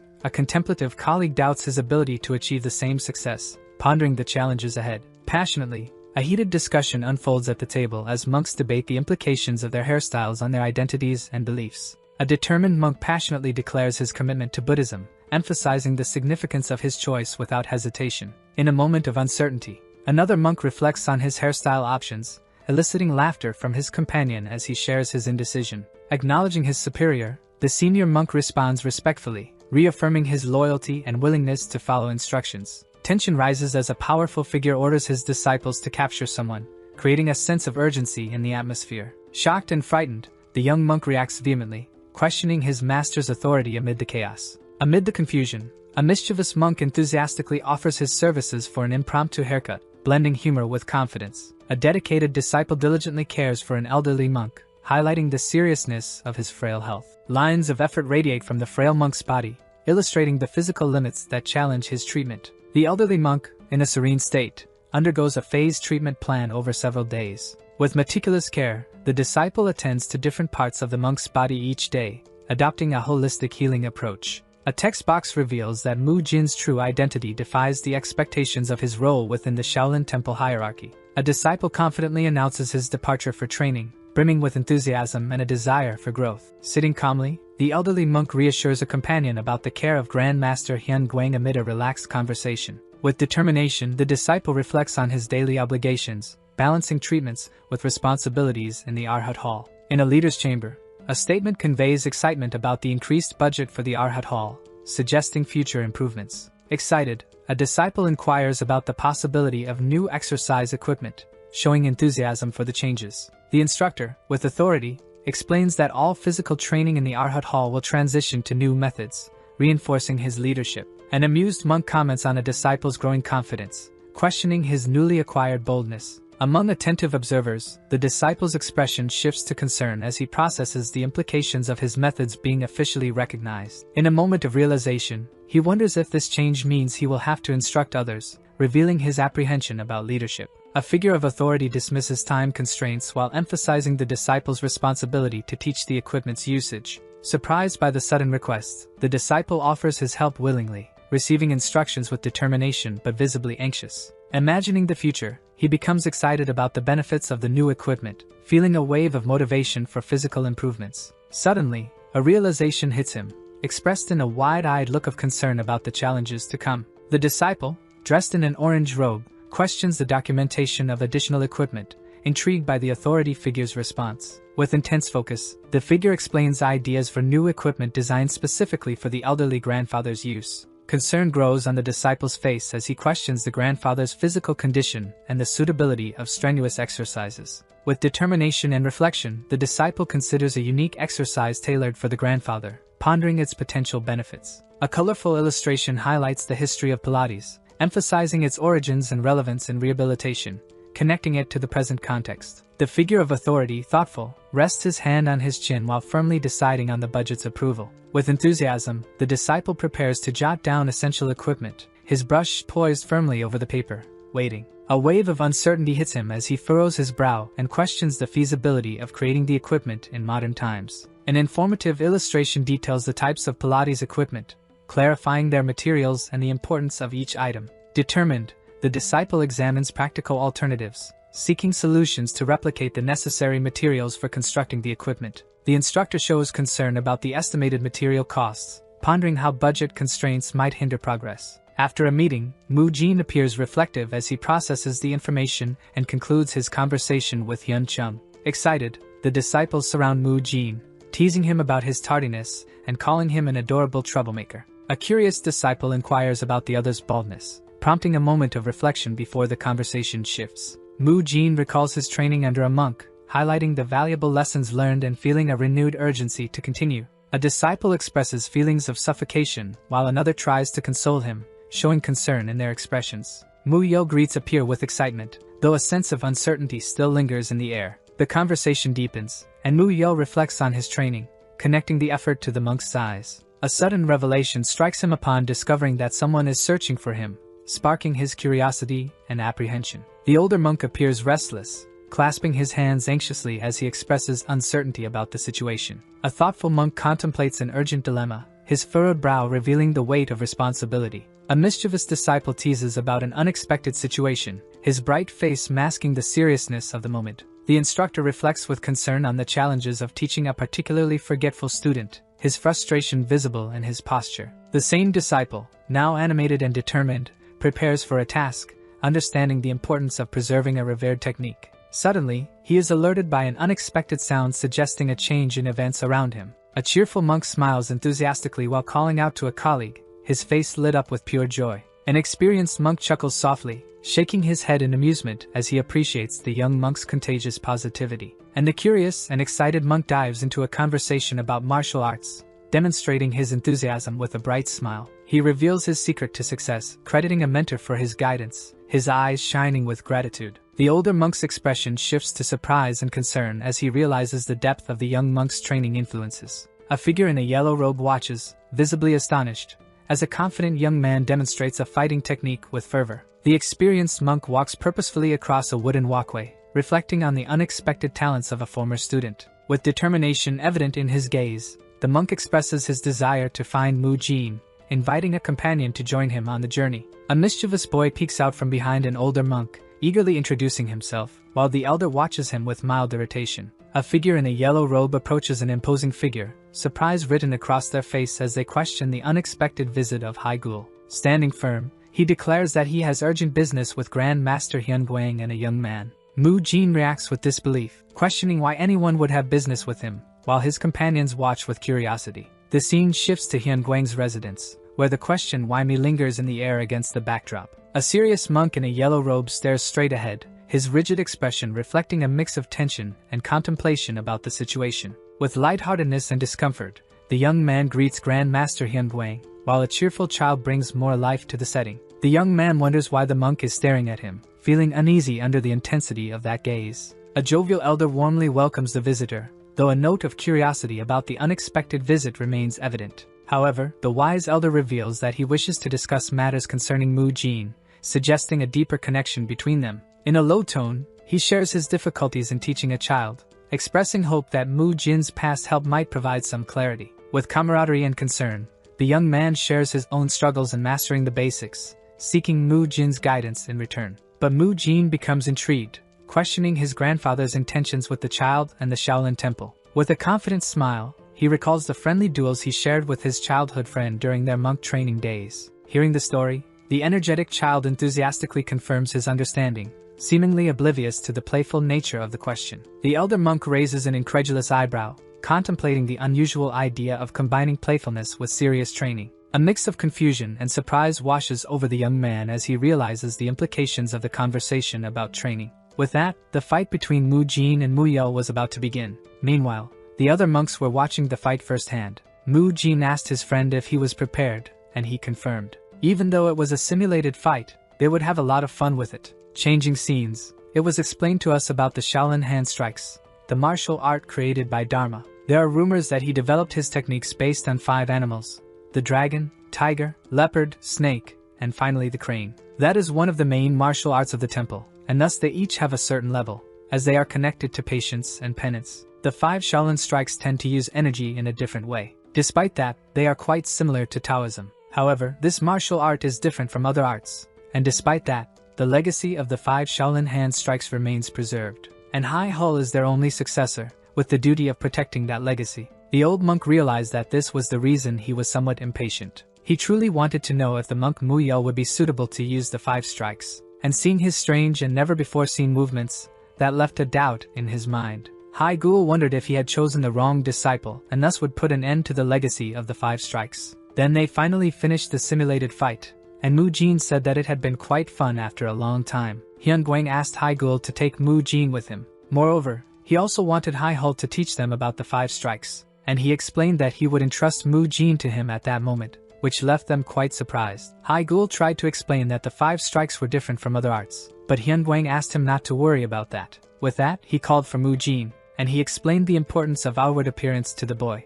A senior monk gently reminds the young man of the crucial importance of inner qualities over physical appearance. The young man's intense gaze and furrowed brow reflect his deep contemplation of the elder's words and their meaning. With a resolute expression, the young man prepares to follow Grand Master Hyun Guang, eager for the journey ahead. Mu Jin strides confidently toward the training field, ready to face the challenges of the new day. With clenched fists and determination in his eyes, he focuses on mastering the ancient Shaolin technique of the 5 hand strikes. Excited, Mu Jin points out that this is the first joint training since mastering the muscle stretching techniques. With a thoughtful expression, the senior monk questions the decision to teach the new student, pondering the implications of this arrangement. The young man, sweat on his brow, demonstrates an understanding of his friend's anxiety given the unexpected circumstances. The senior monk reflects on the strong legacy of his family, hinting at the weight of tradition and expectations on the training journey. With determination, the young man accepts the training, signaling his commitment to embracing the challenge ahead. The elder monk passionately declares that it was Dharma who developed the Shaolin techniques,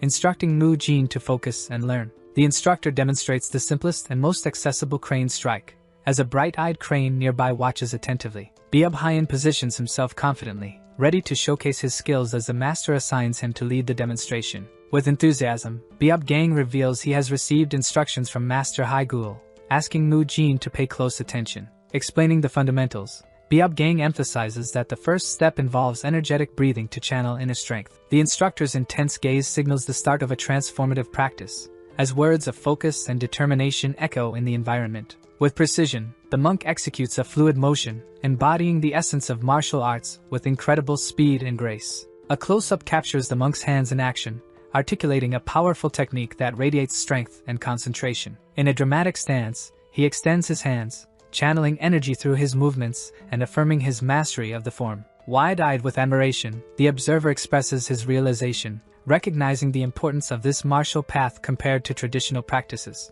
The monk gracefully mimics the fluidity of a crane, suggesting the importance of harmonious body movement in martial arts. With an encouraging tone, the instructor invites the students to observe and replicate the demonstrated technique. A casual remark reveals familiarity with a peculiar wooden dummy, evoking nostalgia in the training environment. In a moment of reflection, the students share concerns about a fellow practitioner, highlighting their shared journey. The essence of the Sha technique in 5 lies in the need for flexibility and control for complete mastery. A question lingers in the air as a monk seeks to understand his companion's restlessness, creating a connection amid playful banter. With a contemplative gaze, the second monk reflects on the complexities of the movements. The first monk questions the mastery of a martial art form, signaling his quest for clarity amidst confusion. A wise elder appears, sharing insights about the journey of a fellow student and strengthening the sense of camaraderie. In a moment of uncertainty, the second monk reflects on common struggles, seeking answers to the challenges in training. A young man ponders deeply about the reason for his unexpected visit, realizing a hidden purpose behind the situation. Under the moonlit sky, a figure proudly declares possession of a unique martial art, highlighting its personal connection and significance. 2 individuals share a moment of appreciation after an intense combat, emphasizing camaraderie and the importance of mutual support. An elder advises caution about physical limits in martial arts, warning that excessive ambition can surpass the body's capabilities. The daring figure demonstrates a new hybrid martial art, combining techniques while emphasizing the importance of fundamental skills. A muscular young man channels intense energy, showcasing his defined physique while reflecting on the toll martial arts take on the body. Tension grows as he acknowledges his limitations and ponders the consequences of surpassing his physical limits. A contemplative expression reveals his desire for growth while confronting the fear of stagnation in his martial journey. The elderly mentor observes attentively, prepared to offer crucial advice shaped by years of experience and wisdom. A decisive moment unfolds as the mentor suggests learning the invincible punch, introducing a critical point in the quest for mastery. As the book is opened, teachings about the invincible punch are revealed, with hands emphasizing its importance in controlling powerful forces. The young martial artist listens attentively, captivated by the elderly mentor's words about the transient nature of life. The master gestures toward another sage, signaling a moment of recognition as the student absorbs the lessons imparted. With a moment of clarity, the instructor summarizes his teachings, urging the young man to grasp the deeper meaning of martial arts. A thoughtful expression crosses the student's face as he reflects on the importance of capturing the true essence of training. A majestic crane spreads its wings, symbolizing the fluidity and grace intrinsic to the martial art being taught. The young martial artist remains in contemplation, recognizing the profound significance of the crane's strike in his learning journey. With a firm gesture, the mentor questions the student about his familiarity with the crane, reinforcing its relevance in martial practice. But the student, with a mischievous smile, admits his lack of experience with the crane, adding humor to their exchange as they share a laugh. The dialogue highlights the natural connection between martial arts and the movements of various animals. A young martial artist reflects on the complexities of movement, pondering Mu Yel's unusual flexibility and his struggle to emulate the techniques. Two mentors discuss Mu Yel's challenges,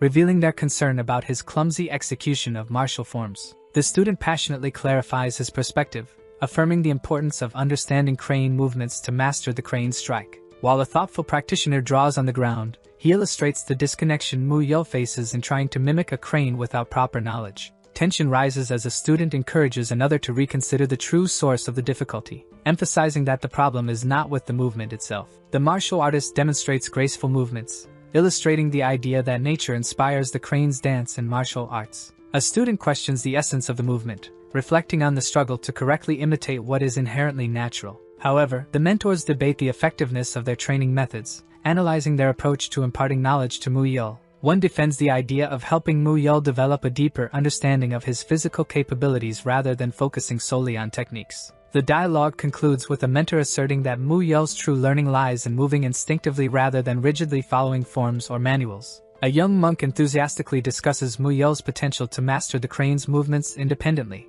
evoking a sense of possibility. And a perceptive mentor emphasizes the importance of Mu Jin's guidance, coming from Grand Master Hyun Guang, with urgency in his voice. Another student reflects on the importance of a flexible mindset, questioning his previous focus solely on the rigid forms of martial arts. But the monk reflects on his struggle to compete with someone deeply connected to the teachings, showing a mix of frustration and determination. The mentor acknowledges the student's perceptions, reflecting on the need to incorporate lessons about cranes into his training method. The young monk enthusiastically proposes to show Mu Yel, generating excitement among his peers. Amid the anticipation, a student raises concerns about how to capture a crane, reflecting a moment of doubt. A later scene reveals a determined student apologizing for his tardiness, demonstrating commitment to his training despite setbacks. Surprise and recognition occur as another monk greets Haijul, hinting at their shared journey within the teachings. In a contemplative moment, Mu Yel observes his surroundings, realizing he is alone and questioning the absence of others.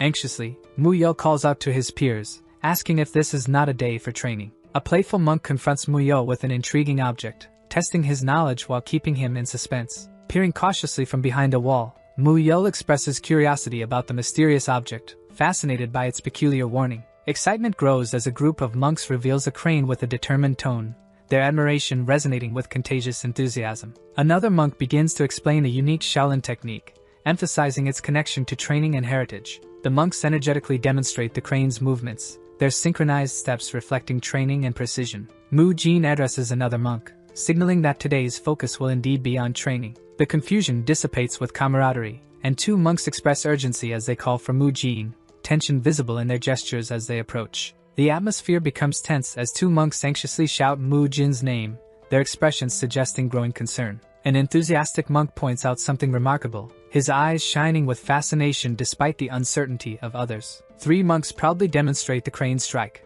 their synchronized poses and expressions radiating enthusiasm and discipline. Mu Yel declares the superiority of the Shaolin five-hand techniques with contagious excitement and renewed determination in his eyes. The monks run toward their companions, discussing the recent crane capture animatedly, their palpable urgency reflected in their movements. A focused monk responds to a question, sweat dripping down his forehead as he ponders Mu Yel's ability to keep pace. By the water's edge, Mu Yel attentively observes a crane, contemplating its grace as he reflects on the training ahead. He confidently smiles at the crane, asserting the distinction of his technique compared to others. In the background, two monks animatedly discuss a student's ability to mimic the crane's movements, surprised by the unexpected results of his training. A monk playfully gestures, expressing excitement as he reflects on Mu Yel's agility and adaptability alongside the crane. The focused monk observes the crane's movements, recognizing Mu Yel's unique ability to transcend typical human limitations. In a burst of energy, Mu Yel mimics the crane's dance,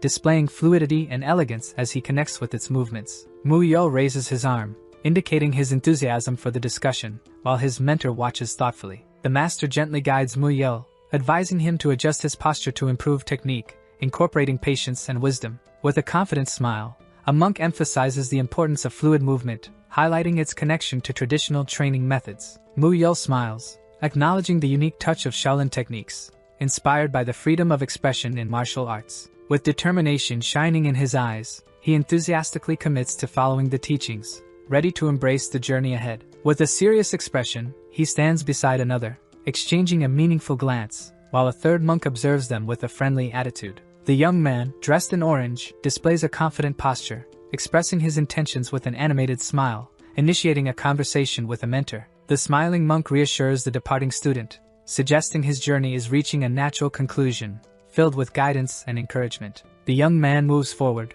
gratitude evident on his face, acknowledging the lessons learned and the bond formed during training. With an animated gesture, a monk responds enthusiastically, ready to greet the departing student and embrace the moment. Yet he worries, questioning whether letting the student go is the right decision. With a confident smile, a monk reflects on the student's journey, affirming that foundational lessons transcend specific skills. The animated interaction between two monks highlights the realization that a student is ready for a new path in his training. As memories surface, he reflects on the challenge of integrating his martial arts with traditional practices into a unique style. Determined, he focuses intensely, understanding the importance of the corrections observed during his training, driving him toward mastery. The martial artist performs a series of powerful techniques, demonstrating fierce dedication to his training with a triumphant presence. With a determined expression, a young man reflects on his grandfather's teachings, emphasizing the importance of inner essence over mere appearance. As he walks with purpose, he contemplates the need for new strategies in his martial practice, holding various training tools. Discussing traditional techniques, he acknowledges the mythical models that inspire his discipline,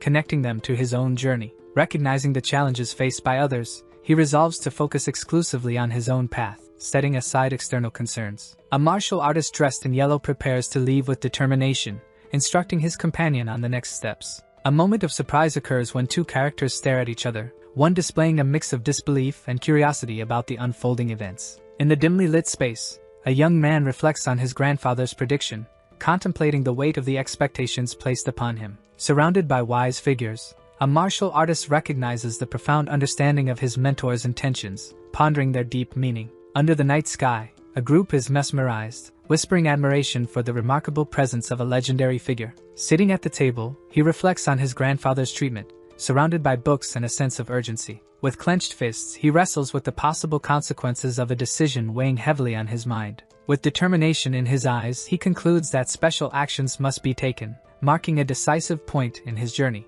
Two sages converse, pondering the dedication of a healer while expressing concern about the Grandmaster's recovery. In the middle of the dialogue, one questions the other's earlier statement about the healer's progress, revealing underlying tension. A calm-faced elder insists on the importance of punctuality, urging everyone to act swiftly. In a moment of silent contemplation, an exhausted figure seems to wrestle with internal conflicts while focusing on a crucial task. Worried, a protagonist questions a friend's urgency, hinting at the weight of unspoken concerns. In dialogue, a young man reassures an elder, promising to finish his tasks before joining him. Surprise overtakes the elder's face, revealing a moment of shock that underscores the gravity of the ongoing situation. The elder, frail but attentive, expresses concern about his physical condition, questioning if the pain has moved to his back. However, the young man dressed in orange reacts surprised and protective, responding to the elder's worries with extreme caution. An abbot observes closely, asking about the elder's ability to move, revealing his concern for his well-being. The elder's face transforms with alarm, highlighting the risks of any exertion and underscoring his vulnerability. The narrative takes a darker tone, reflecting on the elder's weakened state, where even simple movements become exhausting. With furrowed brows, the elder questions the effectiveness of treatments, forcing others to justify their actions. A hopeful young monk reassures the elder, affirming that progress can already be seen thanks to collective efforts. While the group debates, a serious expression crosses the abbot's face, reflecting his skepticism about unconventional methods. The young man remains resolute, determined to seek clarifications about the treatment from a reliable source as soon as they reach their destination. Tension rises as the young monk grapples with mixed feelings, noting the fluctuating confidence of the older monks. Amid the observations, the young man highlights the importance of the next phase, emphasizing its critical role in progress. With dedicated attention, he assists the frail figure, guiding him through exercises to regain abdominal strength. Supporting the elderly man, he patiently encourages him to stand and take cautious steps, fostering a sense of independence. They practice movements resembling rehabilitation, reflecting efforts to restore mobility after an injury. Despite some progress in his joints, the elder still relied on others for movement over the years, evidencing his ongoing difficulties. The image contrasts normal and atrophied muscles, illustrating the severe loss of strength in the elder's debilitated body. With intensity in his gaze, the young man passionately asserts that determination is essential for success in their endeavor. Mu Jin appears urgently, capturing everyone's attention regarding the treatment plan in question. Three figures question the elder's progress, expressing surprise at the setbacks in his recovery. The young man reassures the group about the elder's current state but suggests future challenges in his improvement process. The image highlights the contrast between normal and deteriorated cartilage, showcasing the effects of aging on the joints. With a focused expression, Hyun Guang reflects concern as he explains the risks of rebuilding muscles in such a fragile state. Two elders engage in a serious discussion, questioning a proposed solution while demonstrating skepticism.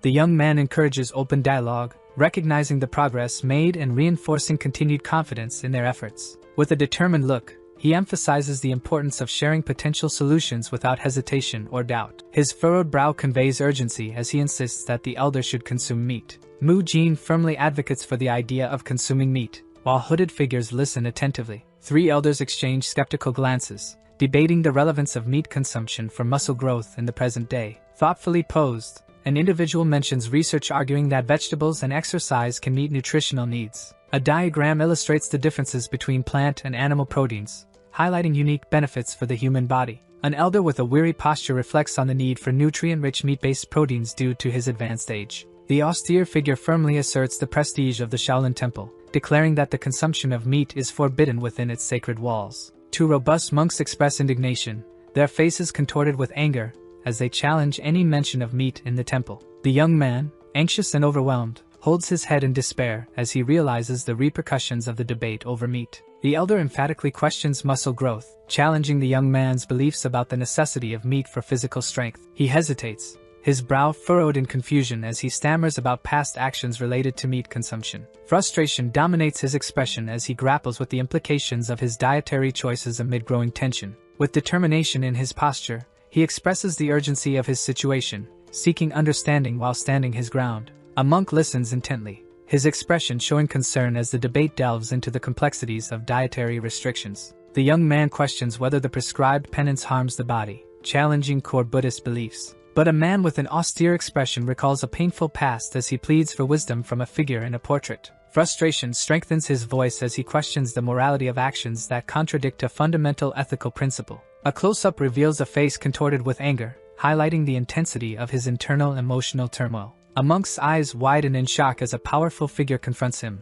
the tension palpable in the surrounding air. Fury dominates the scene as one person challenges another's authority, underscoring a clash of conflicting ideologies. In a heated exchange, a commanding figure warns another, the tension suggesting a conflict on the brink of eruption. The elderly monk extends his hand, attempting to calm a companion, while despair and worry mark their expressions. Surprise spreads among the onlookers as a monk questions the unusual display of power during the intense moment. A contemplative dialogue emerges as an elder reflects on recent events, pondering the weight of their implications. Intrigue permeates the atmosphere as a monk questions an unusual dietary belief, seeking clarity amid uncertainty. The determined figure expresses his thoughts, gesturing animatedly as frustration and urgency shine through. With a furrowed brow and a fervent tone, he poses a thought-provoking question about the nature of existence and the idea of reincarnation. The scene shifts to a serene landscape where a man walks among animals, illustrating the cycle of life through earth, rain, and rebirth. A philosophical dialogue unfolds as a figure compares the innate qualities of humans and animals,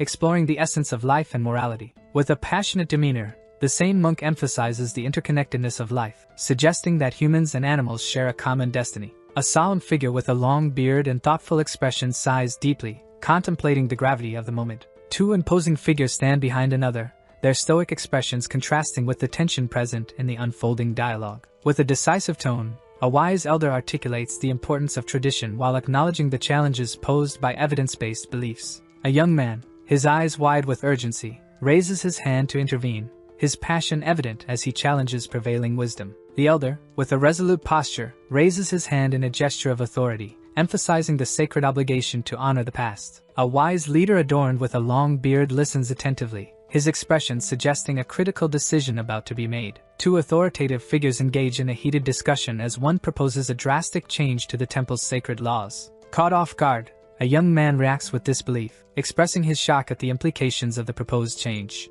With conviction, the elder announces a significant exception to traditions, reshaping the rules out of compassion. In a moment of euphoria, a spirited young man triumphantly declares his success, grasping the weight of his achievement in saving someone dear. The elder leader suggests alternatives for Grand Master Hyun Guang to consume meat without disrespecting the temple's rules. A determined young man questions the nature of the proposed punishment, willing to accept it on behalf of another. With solidarity, the elders detail the severe punishment of facing the wall for an entire month, recalling the young man's past experiences. Surrounded by imposing figures, the elder maintains his firmness while the young man struggles with the weight of the decision. In a moment of determination, the young man contemplates the challenging commitment to endure the imposed punishment. Filled with resolve, he declares his willingness to accept any consequence without hesitation. The elder monks engage in serious discussion, questioning the appropriateness of their choices amid the growing tension. As dusk falls, the meeting concludes with a solemn reflection on everything that transpired. In the calm of a serene landscape,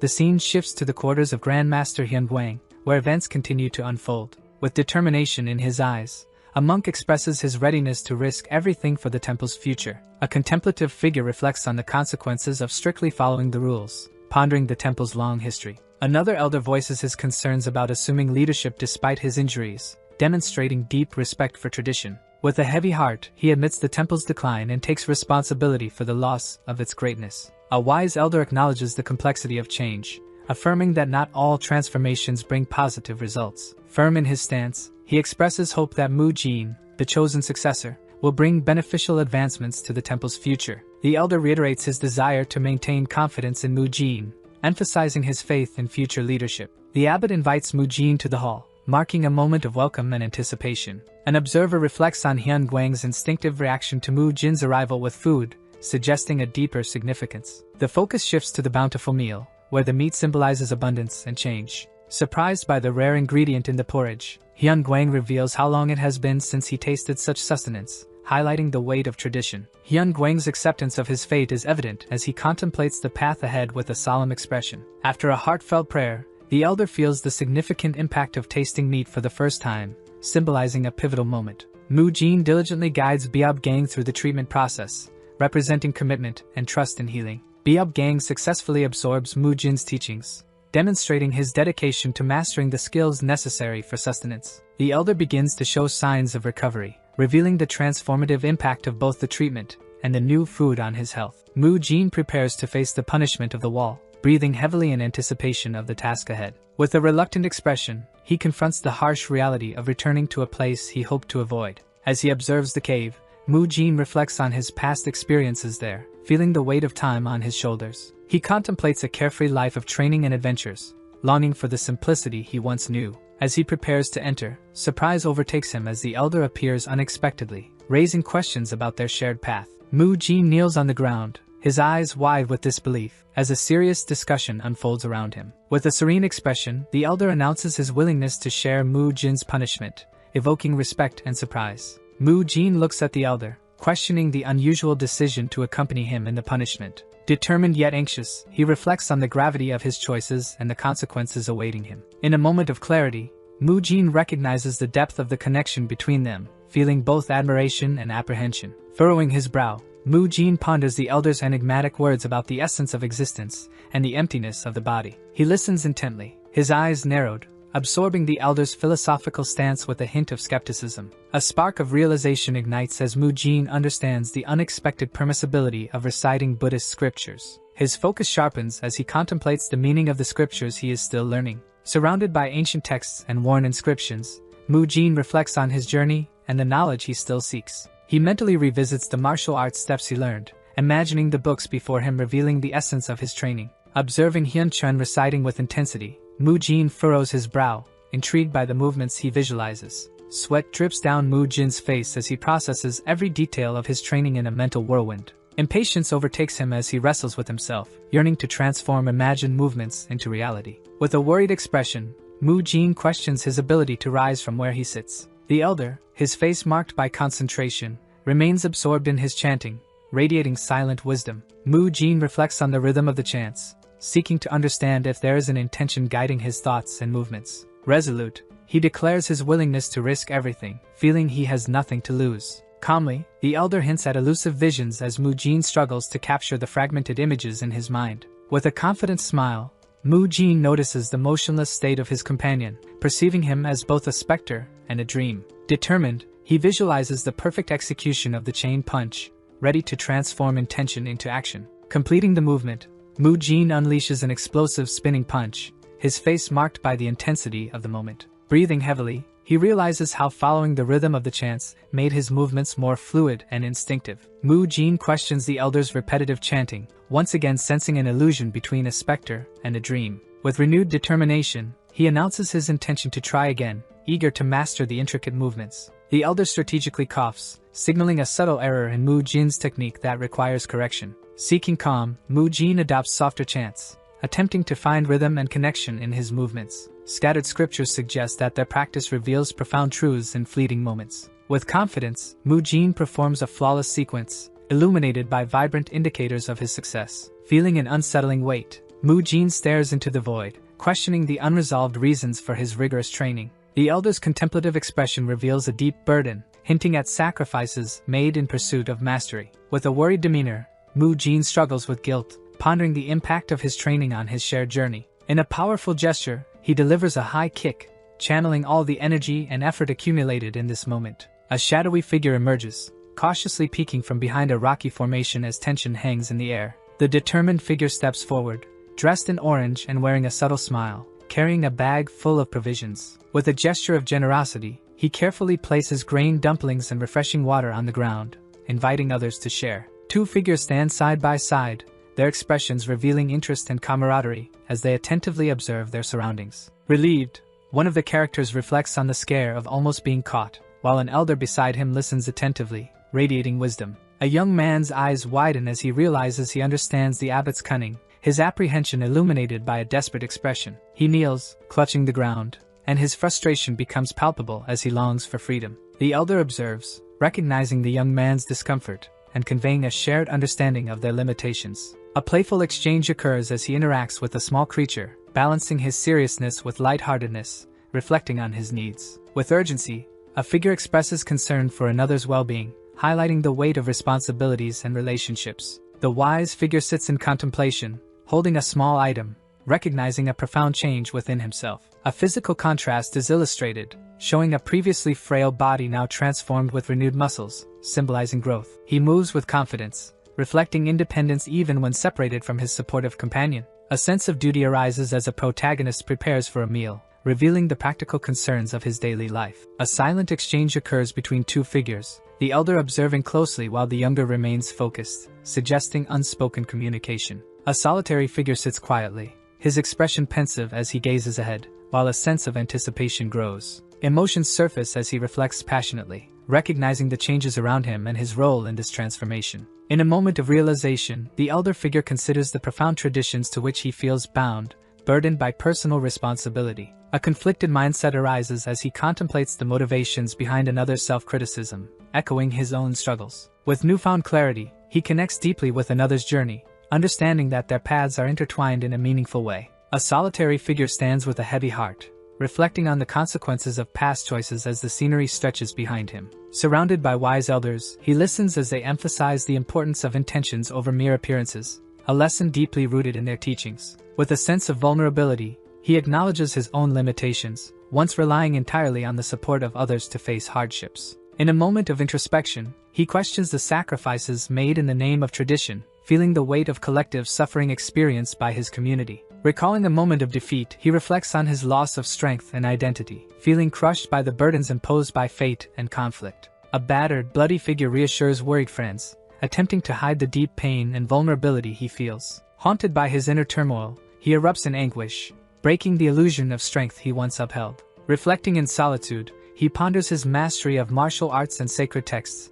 nurturing a glimmer of pride amid his struggles. Yet bitterness consumes him, weighing on him as he acknowledges his fragmented spirit and the lost potential for growth. In the rain, an elder looks up with understanding, recognizing his stubbornness while embracing newfound clarity. Amid the storm, a solitary figure stands at the edge of a cliff, drenched by the rain, pondering the intangible essence of existence in his mind. An elderly master, deep in meditation, conveys wisdom through serene expressions, exploring the nature of perception and consciousness. 3 distinct forms, representing different stages of enlightenment, highlight the journey of self-discovery and transformation. Under the glow of realization, bathed in ethereal light, the central figure declares his enlightenment, representing a profound culmination of spiritual growth and understanding. His hands move skillfully, intertwining with vibrant energies pulsating through space, reflecting a chaotic struggle for understanding and mastery. A solitary figure in a yellow robe walks purposefully through the rain, absorbed in contemplation. Under traditional architecture,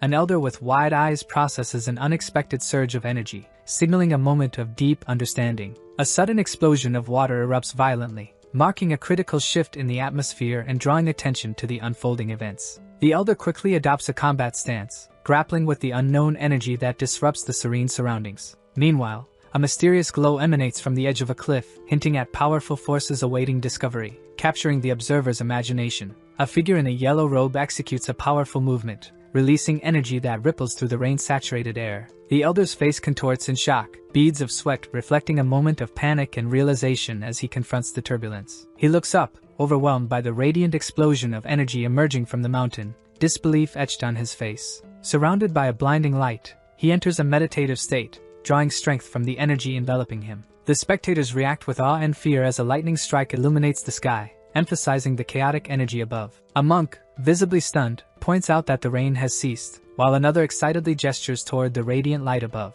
The group realizes the powerful energy emanating from the mountain belongs to Grandmaster Hyun Guang. The second monk describes the dazzling energy as both overwhelming and benevolent, filling their hearts with warmth and reverence. Several monks chant in unison, acknowledging that the great master has reached a profound state of enlightenment. One monk kneels in awe, pleading with the great master, his expression a mix of admiration and anticipation. An ethereal figure, shrouded in radiant light, floats gracefully, hands joined in prayer, embodying enlightenment. The great master's closed eyes indicate deep reflection, his serene expression suggesting profound inner peace. At this, a monk, shocked, looks up, his furrowed brows and wide eyes reflecting disbelief and urgency. Another monk, sweat on his brow, urgently asks a question, skepticism written on his face as he seeks clarity. However, the great master, with a wise demeanor, reveals his ongoing journey, emphasizing unresolved matters tied to a mysterious figure. A group of monks, hands joined in prayer, turns to the great master, their expressions of concern spreading among them.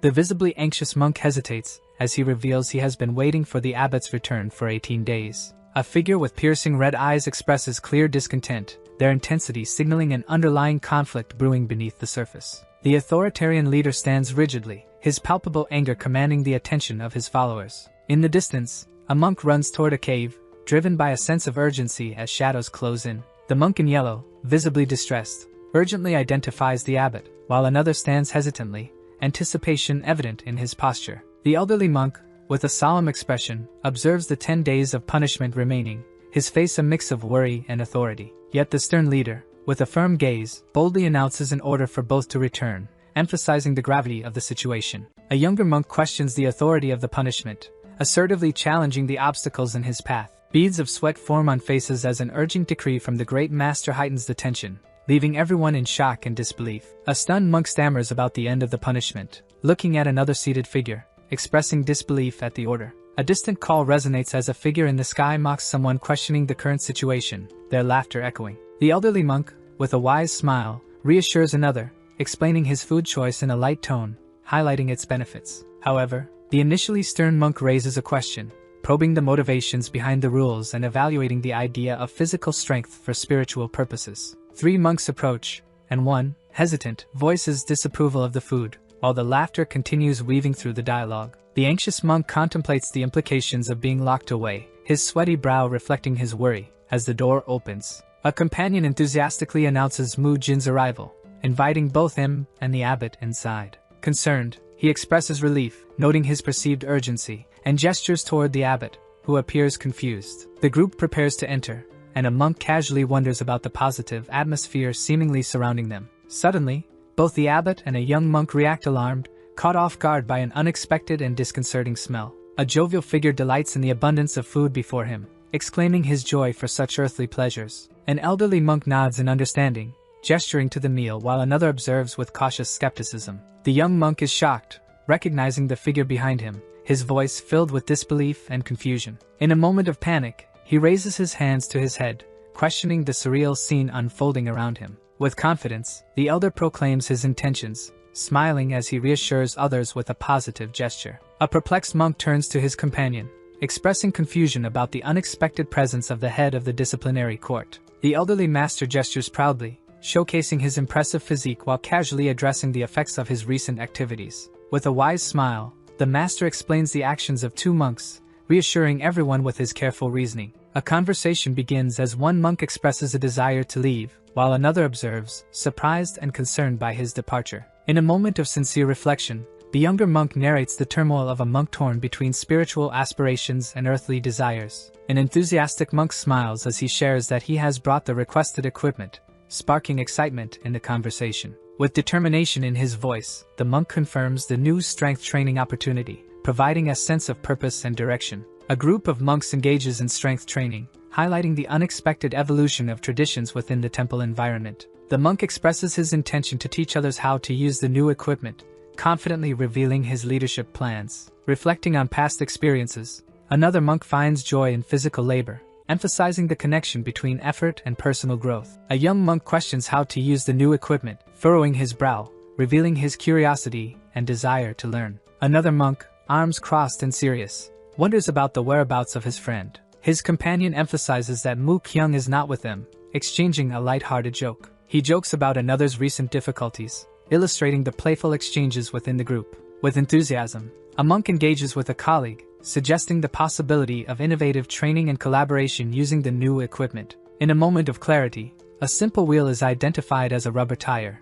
showing the blend of tradition and modernity in training tools. A mischievous monk enthusiastically explains how to use the exercise equipment, capturing the attention and excitement of his companions. Demonstrating precision, another monk shows how to build the structure, meticulously detailing the materials required for their efforts. Meanwhile, a third monk struggles to lift, furrowing his brow with determination as a companion watches with curiosity. With animated gestures, the smiling monk illustrates the technique of flipping a large tire, exuding energy and confidence throughout the process. Sharing his knowledge, he emphasizes the benefits of the training, encouraging his friends to adopt a holistic approach to their routines. The fit monk playfully challenges another to try a heavy workout together, exchanging teasing and amused smiles. He warns his friend about the consequences of using internal energy, adding humor to their friendly competition. A curious bald monk interrupts, enthusiastically asking questions as he rushes over to his companion, who appears slightly confused about the equipment. He experiments with curiosity, trying to understand the correct use while fiddling with the equipment. Astonished, the observing monk watches as his bald friend leaps nimbly, landing effortlessly on a high bar, displaying impressive skill. The mischievous monk demonstrates an impressive kick, while his friend observes with interest, both excited by the technique. A playful monkey swings above them, drawing attention with its antics as the onlookers react with amusement. Another monk, hanging upside down, receives support and encouragement from his companion, showcasing mutual motivation in this unconventional training. The scene reveals a variety of gym equipment, highlighting diverse training options that go beyond traditional methods and invite exploration. Mu Jin becomes thoughtful, reflecting on the practical use of the various tools, appreciating their functionality compared to traditional gym equipment. With confidence, a monk observes, contemplating the balance between strength and flexibility, as an aura of fire surrounds him. Mu Jin is seen working diligently within the Shaolin Temple, focused on building a promising career in martial arts. A dialogue unfolds suggesting the shared use of new equipment to aid in recovery, highlighting a supportive relationship. A young monk smiles enthusiastically as he introduces a unique training tool, eager to explain its use. The scene details the functionality of a foam roller, emphasizing its robust design for muscle recovery in modern training. An elderly master instructs with conviction, demonstrating the placement of the foam roller and detailing its benefits for physical recovery. Surprise overtakes him when an exercise provokes a sudden reaction, emphasizing the importance of focus during practice. He reassures his student, explaining that occasional discomfort leads to greater flexibility and ease of movement over time. With a determined expression, he reflects on the challenges faced by his disciples, wishing to share effective training methods widely. In a conversation with his student, the master asks about his progress, emphasizing the connection between practice and growth in martial arts. He expresses surprise at his newly discovered energy, recognizing the improvement since their last meeting. With enthusiasm and admiration, laughter fills the air as they celebrate the success of training, reinforcing their bond through shared joy and achievement. Curiosity arises as the young man questions the old master's actions, playfully suggesting an expectation of something unexpected. The master reveals a map and a letter, indicating preparation and thoughtfulness, highlighting their relationship and the journey ahead. They reminisce about past martial arts lessons, emphasizing the growth and understanding gained through shared experiences and challenges. With a sly smile, he extends a scroll, signaling excitement for the journey ahead while subtly revealing his true demeanor. A firm grip tightens around the mysterious object, bubbling with anticipation as the young man prepares for a major challenge. Exhaustion is palpable as he struggles on the ground, pleading for a gentler approach amid the intense training regimen. The strict instructor insists on maintaining intensity, accusing the trainee of laziness while emphasizing the need for hard work and perseverance. With a mischievous smile, the team leader calls others to gather, hinting at mischief and promising an engaging adventure. He sits in a meditative pose, hands joined, radiating calm and energy despite the flames around him, demonstrating his focused strength.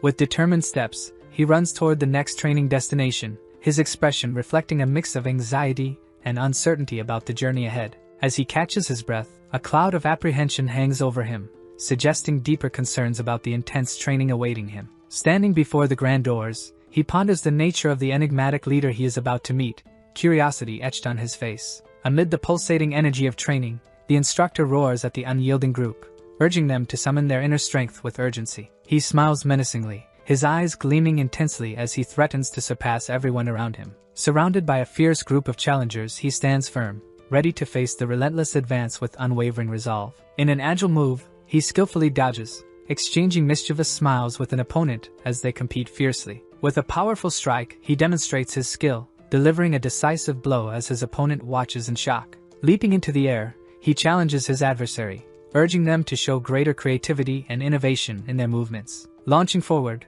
he swings a weapon with intensity, while his opponent narrowly evades the impending strike. Calculating his next move, he glances back with a sly smile, planning a surprise attack against the prepared adversary. With a precise grip, he readies himself to counterattack, his eyes focused and determined as tension fills the air. Executing a sweeping maneuver, he trips his opponent, both of their expressions revealing shock and disbelief at the near mishap. Shifting his stance, with sweat glistening on his forehead, he prepares for the next confrontation. A fierce battle unfolds as a warrior strikes aggressively with a staff, creating a whirlwind of motion around him. With a wicked grin, the opponent revels in the chaos, fully aware of the hits and anticipating the next clash. Surrounded by multiple adversaries, a fighter feels the pressure of the blows, highlighting the gravity of the situation with each impact. In a critical moment, a mysterious bottle floats in the air, catching the fighter's attention and shifting the focus of the battle. A confident hand reaches out, grasping the bottle firmly, ready to unleash a hidden power capable of altering the course of the confrontation.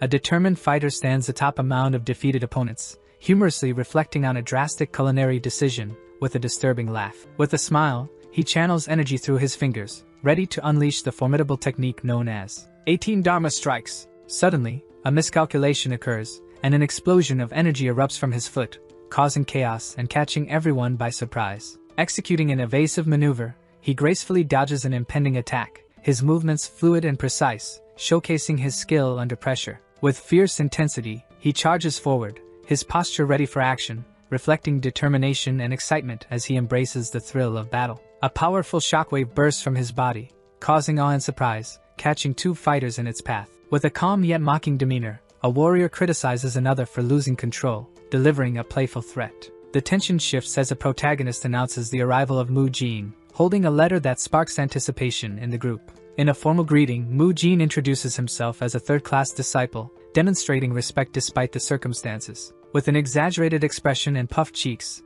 he creates a light-hearted atmosphere, contrasting with the earlier intensity and providing a moment of levity. Laughter erupts as a warrior points at another's hair, mocking the extravagant style with evident amusement. With a playful tone, a fighter questions the authority of the disciples' court over his flashy hairstyle, which draws attention. Handing over a letter, an individual references past training while raising an eyebrow, curious about its contents. In a moment of honesty, the protagonist admits not understanding the true meaning of the letter, leaving the tension in the air. With a charismatic smile, the trainer reveals his opportunity to guide someone, playfully challenging them to consider his unique methods. An embarrassed protagonist gestures toward his comrade, timidly asking for clarification, while another observes with skepticism. With a broad smile and an animated stance, the instructor enthusiastically describes the fundamentals of a combat technique. The imposing figure, cloaked in shadows, raises his fist, proudly proclaiming the purpose of his team. As the shadows surround him, he warns of the dangers posed by malicious adversaries, urging vigilance with an intense gaze. He gives a stern reminder that failing to heed his warnings could lead to serious consequences. With a determined expression, the protagonist raises his hand, promising to embrace the training enthusiastically despite the tension in the air. With an anxious expression, a second figure dismisses further conversation and invites the first to take action immediately. Surprised and embarrassed, the protagonist raises his voice, questioning the abruptness of the challenge issued to him. Confident, the challenger declares his intent to engage seriously, with a competitive glint in his eyes. The instructor acknowledges the first protagonist's skills, suggesting they have yet to meet expectations, with a sly smile. He boasts of mastering the Iron Guard, showcasing his newfound determination. Expressions of shock and disbelief appear on the second protagonist's face as he recognizes the unexpected use of the defense. In a moment of tension, a clash of wills occurs as the first protagonist's movement meets the second's aggressive stance. The second protagonist dismisses the initial technique, expressing frustration at its inadequacy in a real battle. Accusations fly as the first protagonist protests the unorthodox tactic, revealing the harsh realities of competitive fighting. With a smug smile, the first protagonist swings a weapon, daring his opponent to complain about cheating. Veins bulge on the second protagonist's neck, and his eyes narrow as he sarcastically retorts about the cowardly behavior of the first. In a decisive stance, the first protagonist confidently declares his intention to take control of the situation. Frustration overflows as the second protagonist recalls the intense battles and dirty tactics he has faced. With a smile, the first protagonist observes his opponent's increasingly scarce openings, mocking the consequences of his persistence. A mischievous grin spreads across the first protagonist's face as he jokingly acknowledges the audience's admiration with a light-hearted quip. With an authoritative shout, the second protagonist calls for a pause, effortlessly managing the scene's tension while keeping focus on the situation. Lying on the ground, Mu-jin appears disoriented and pensive, sweat gleaming on his forehead as he processes recent events. Surprised, the fallen Mu-jin questions the sharp observation of others, with a touch of disbelief on his face as they converse. Anxious energy emanates from the second protagonist, who expresses his strategic patience while revealing his plan to wait for the perfect moment. Frustration fills the first protagonist's expression as he reflects on his training, struggling with disbelief at his recent performance. Determined, he suggests a collaborative effort to devise a strategy, urgency evident in his tone as they sit together. The serious demeanor of the second protagonist signals impending challenges as he draws attention to the unexpected arrival of the superior. With a mix of confusion and urgency, the group reacts to the leader's arrival, speculating about the importance of his message while preparing for confrontation. Commitment to success shines in the group's eyes, ensuring they won't miss the chance to face their opponent. The protagonist rises with his back to the viewer, flames surrounding him as he ponders how to create an opportunity. Kneeling on the ground, Mu-jin explains that he had a plan and only needed to strike at the right moment.